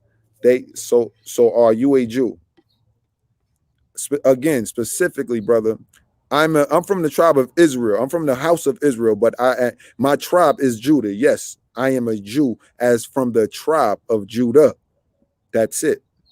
But I'm from the house of Israel. We are all from the house of Israel. The white man is not from the house of Israel. The white man is from the house of Esau, the Edomites. These are things that they know factually.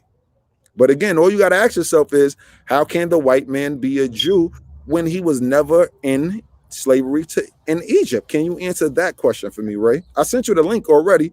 Why don't you just jump in and come have a intellectual dialogue with us? You don't got to show your face. You could just use the mic. The question is, let's just use raw, unadulterated common sense, right? It has been proven that Israel rests on the tectonic plates, if I'm saying that word correctly, of Africa. Israel is a land of Africa. It is actually part of Africa. That's why you will see in the word of God where Yahweh Shalom, the children of Israel, and various people of that time, they walked over from Israel into Africa.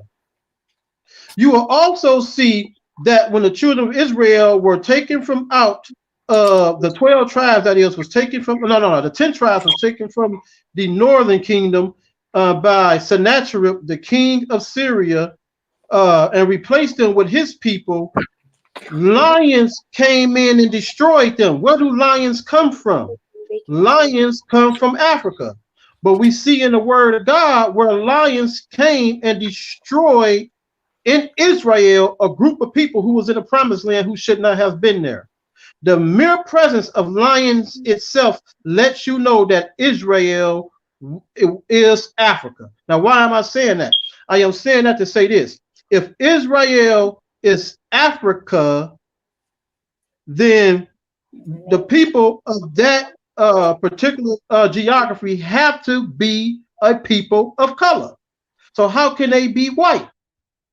Jesus, just by common sense, when you just use mere common sense, you would see that Jesus had to have been a person of color at the very least. If you don't want to say black, you don't want to say dark. The sun rises from the east. It's the most hottest over in that region. Of course, we got white people who stay over in Africa today, but as a result of migration, they stay over there today. You know what? Something, priest, I want to bring out. When we look at his head too, not to cut y'all, but I was just thinking, like, I'm glad you joined, Priest Gabriel. Now carry on, my brother. Oh, praise, yeah, thank you. So my question is this, right? When we look at the $5 Indian, the original so-called Native American was dark-skinned people. Or they were pictures back then. You can actually look at pictures to see this. So, like, this is not a myth, all right? But now, when we look at the so-called Native Americans today, they look nothing like the original dark-skinned so-called Native American then. You understand? But now there's a term called $5 Indian, where the so-called white man, he paid $5 to receive the benefits that of allotments of land that the government was giving back to the so-called native. And the white man went down, paid $5 and registered as an Indian. Now today you have white people calling themselves Indian. Was it Nancy Pelosi who said that or something like that? Their descendants have kept that on, so they get the break. Exactly. So they get those benefits. And they're not the original Native American. So identity theft is not a new concept. This is not new. The white man in Australia wiped out the Tasmanian, the original dark-skinned, melanated people in Australia, and stole their nationality. This is not a new concept. This is an old thing, identity theft. So when we talk about who's the original Jew, there is no evidence in the history of the world to point to the fact that they're the original Jew. None. Or the original Israelite. And tap on that question, bro, because remember, now we Chief Brian Yala, and thanks to the House of Wisdom, has brought some things out, and that's why they're steps ahead of any group, brother. So Ray Watts, I know you, Ray. I would implore you too to tap in with the House of Wisdom. But this question, right? So is it a religion or race, right? Now we know you can attest to this, Priest Gabriel, about the about our transition of religion, right? And how those it wasn't a religion. It's a nationality, but religion that we have. If you want to touch on that, please. Khan. So is it a religion or race? It is a if you want to try to box me in a corner and get an answer up out of me, first of all, it is it's a spirituality, and we're gonna go to scripture on it. This is Romans chapter 2, verse 28. It says that for he is not a Jew, which is one outwardly, neither is that circumcision which is outward in the flesh, but he is a Jew, which is one spiritually. So being a Jew is a spirituality. But before there was any spirituality involved, because when it says a spirituality, I'm saying, don't you you can kind of behave like a Crip simply by going to the organization of a Crip or a Blood or Navy SEAL or whatever organization you go into, and by adopting their code of conduct, their mannerisms, by the way they behave. And spiritually, you are becoming that person. Hence the term, when we can look at a black man and call him an Oreo or something and say, well, he's black on the outside but white on the inside, because spiritually we look at him as a white man. So in the same manner, you could take on the culture of a Jew and hence spiritually, if you will, become a Jew. But however, a Jew is a group, is a race. We're gonna just narrow it down to that people, although I don't want to use that word race, but I just don't want to confuse the brother. That a Jew, you can be bloodline tested to be proven whether or not if you are a Jew or not. A Jew is a culture, is a spirituality, is a nationality, my brother. There's no other way I can put it than that. Yeah, and I would add though, I would say that more importantly, like when you talk about a nationality, it's a nationality. I wouldn't call it a race at all. Race is too ambiguous and broad of a term. You know what I'm saying? But I will say it is a nation of people, a bloodline, a family bloodline, and that's the whole thing. We've taken something biblical Con. and turn it into mythology, and it's not. It is a line. You can trace the line, and it ain't that serious. It's just trace the line from Adam to through Seth to Lamech, Shem, Noah, all of them, Methuselah, Noah, Shem to Abraham, Isaac, Jacob, David, Solomon, Christ, us today, bro.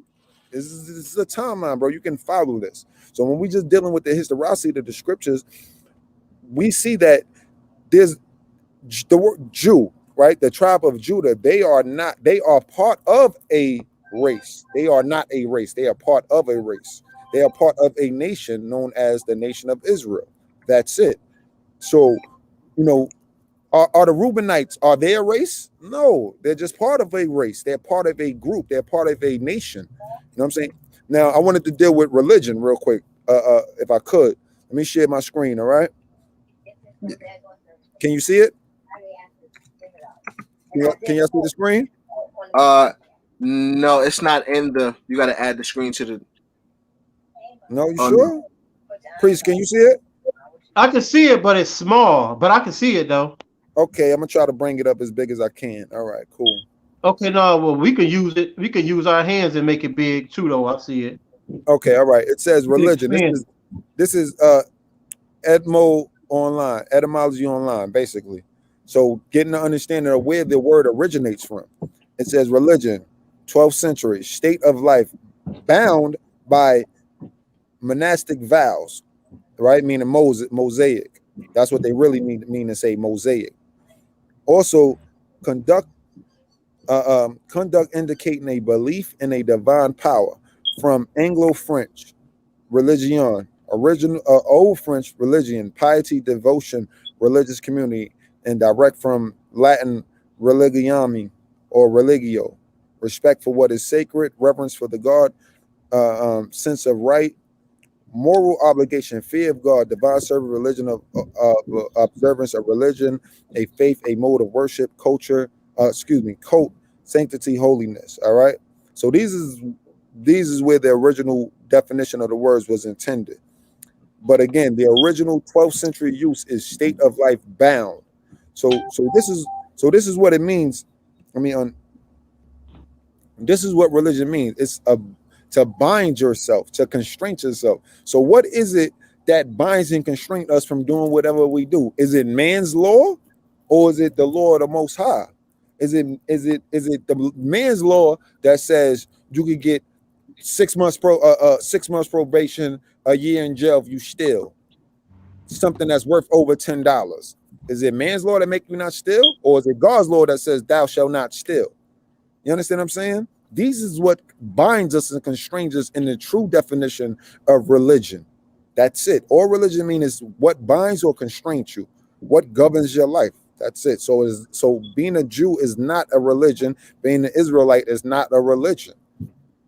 So let's move on. So he puts up another comment. He says, "Brother, I humbly appreciate your dialogue on the subject, but you brothers are a lot more studying, as I do all the time, because facts change every day, but the truth remains the same."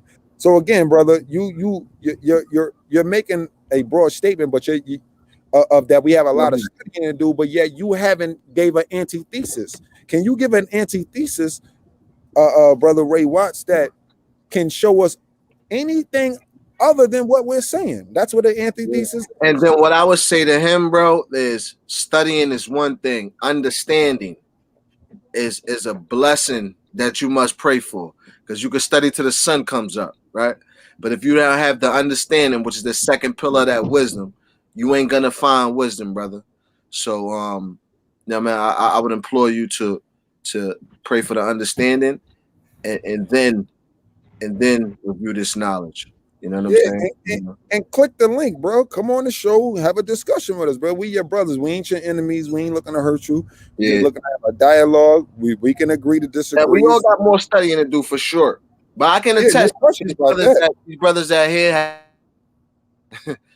you know what I'm saying? They have done a lot of studying. I can attest to that. These brothers are well studied. Yeah, a little bit. I've done a little bit of studying. You've done a lot of studying. I've done a little bit of studying. Yeah, Done a lot. all praise. Let me see something. Hold on. Yeah, 220. All right. So look, this is what we're gonna do. If the brother, I'm sure he's not gonna click the link. I sent him the link about 7-8 times, maybe less than that, probably about 6 times. Nah, but we talked to we even he'll seek this knowledge. He'll seek that understanding. So whether he's tapping or not, he'll be on the right place. You know what I'm saying? All right. Priest Gabriel, you got anything closing, man? We want to wrap this up. Yeah, we already at 2.5. We don't want to hold the people past really 2.5. Like I said, every Sunday. So I hope you with us too, Priest. He bounced out. Yeah, no, it's all good. I'm gonna call him. But let's say this, man. I want to give all praises and all praise to the Most High Yahweh and His only begotten Son Yahweh Shah. So all honor and respect, due glory to the Most High, and by way of the Messiah, His Son Yahweh Shah. Shalom. Okay, Priest Gabriel. What I want to say about that, if the brother's still listening, because we like to deal with facts here, we don't deal with assumptions. If we were, especially regarding myself, and I would like to believe my other brothers on here will do so as well, we will let you know that what I believe or what I think or is of my assumption that, right? So when you go to 2 Kings chapter 17, beginning at this is when King the king of Assyria took the northern kingdom from out of Israel because of their sin, and he brought them. It says, starting off at verse 23, it says, until the Lord remove Israel out of his sight, as he has said by all his servants the prophet, so was Israel carried away out of their own land to Assyria unto this day. This is 2 Kings chapter 17.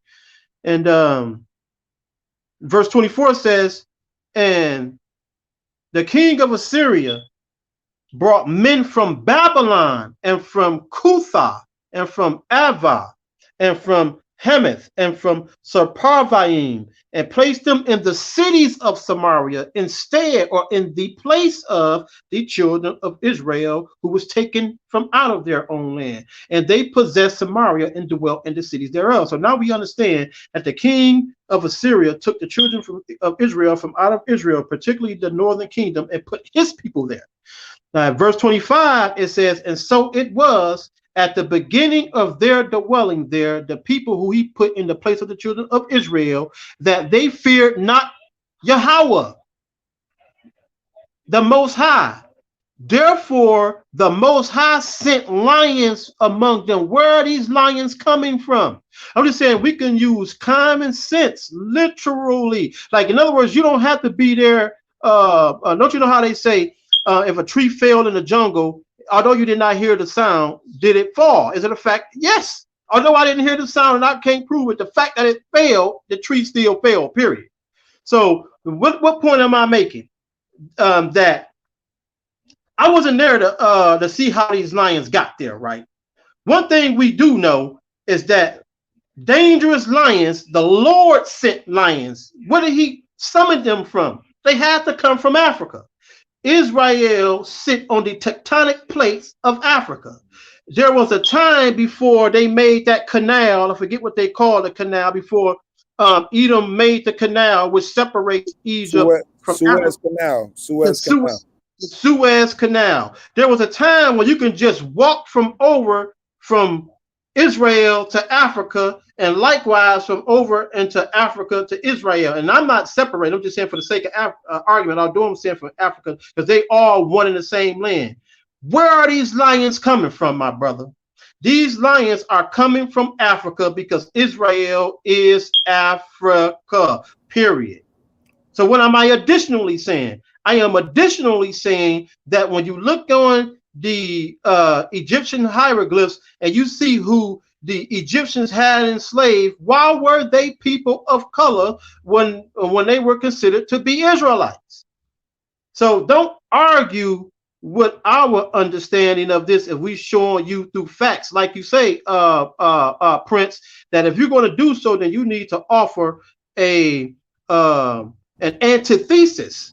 That would be that's how men, adults, handle one another. We're not like kids where we can't get to the bottom of something. We are grown adults, so that means that we have the ability of deeper rationing and understanding. We can get to the bottom of an issue.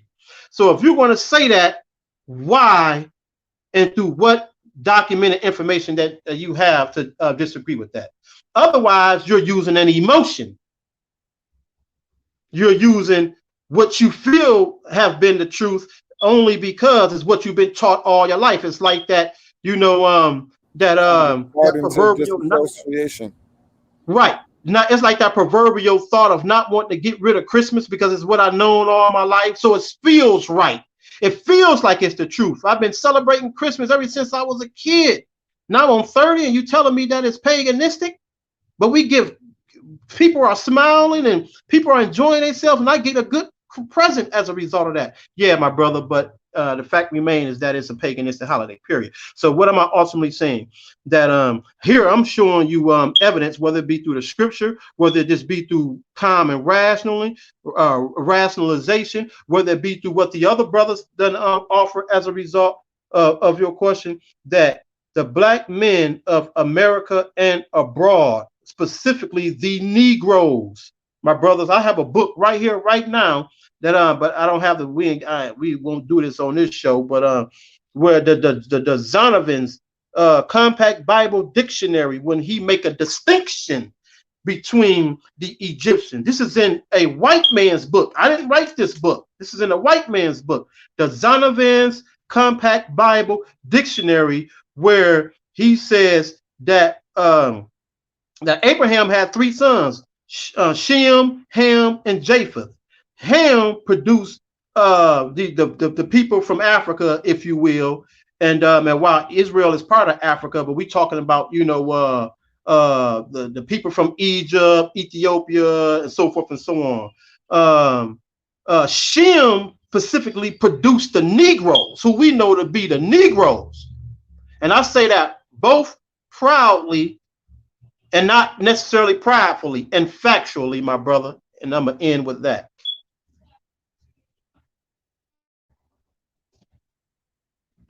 Yeah, priest. I'm gonna pull it up. I'm trying to pull it up. Yeah, try to see if you can pull that up, but because you know how it's very easy to say. Say for instance, if Malcolm X was the author of that dictionary, it's very easy to dismiss it by saying, well, maybe he was just trying to boost the morale of the people. So no wonder he'll put something like that in there. Why would a white man in the atmosphere of white supremacy make us to be God's chosen people? See, that has to be explained. Why would he make a mistake? If you want to say that was a mistake and he did that, why would he put that in there? If it's no way possible for blacks to be the God's chosen people, why would what's his name, Socrates, I think that was a Greek historian, and I stand to be corrected where I'm wrong, said that the Jews were black like Ethiopians. This is not only black people who's acknowledging that. The powers that be know the truth. All we got to do, all we have to do, they always said, Priest of War and Prince of War and Prince Simmons, that if you want to have some from a Negro, do what? Put it in the book. In the book, that's right. If you want to have that knowledge, Prince Simmons, that you're talking about getting, put it in the book. Yeah. So we need to start doing more reading, man, us all. And when he said that we need to do more research, certainly it's a lot more reading I can do. I won't argue against that. It's a hell of a lot more reading I can do. But one thing I know through the little bit of research, and it's not, I haven't even did no extensive research on it. That's how easy it is to find. You don't have to try to find a needle in a haystack with this one. All you got to do is Google or just get certain books, and you'll just see it right in your face. The Jews were swarthy. The author, Caucasian. And he'll refer you to another author, Caucasian. The Jews were swarthy, were black. Another author, they'll refer you to another author. And once again, white, because these books were written in the 1700s, especially the books that was written in like the 1800s and lower. Not the 1900s, they get started talking about the Ashkenazi Jews. But the books that were written in the 1800s and below, telling you the truth. So we all need to do more reading and research, and we all need to learn how to accept the truth, even though it may sound mystical and it may sound too good to believe. We got to learn how to accept what the truth is, man. All praises to the Most High. All praise. All praise. Yeah, Hey, hold on, bro. Before we clunk out, I gotta get to this. This is very important, bro. I almost let it slide, bro. I gotta do this, man. You know what I'm saying? Hold on. Yeah, that's a fact. All right, so before you get into that, I just want to say in closing for that thing, that's something we'll get into more. We're definitely gonna be having more of these topics. We definitely too, Chris Gabriel, we're gonna definitely have you back in more too to build on this type of stuff. So we'll move away from that, and then we'll go into this with the last thing you want to close with, because we already You know what? Yeah, my joint got to die and I'm outside. So you know what? Yeah. Everybody share this show, man. Make sure y'all tell all y'all people to share this and pass it along and join us for intellectual dialogue every Sunday. Yeah. Next week we'll be discussing cheap real estate investments in Milwaukee.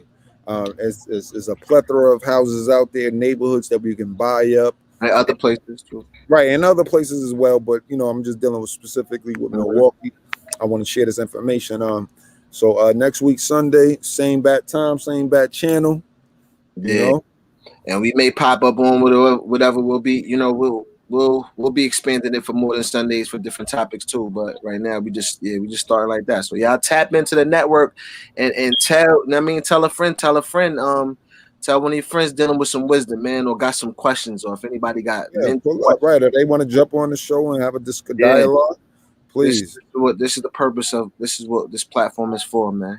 So okay. Hey, Priest Gabriel, man, we really appreciate you coming through, crushing the buildings. We definitely appreciate you, brother. All praise to the Most High. That's right. I'm gonna give you a call, and I'm gonna give you a call in a little bit. All right, we're about to sign off. Shalom, my brother.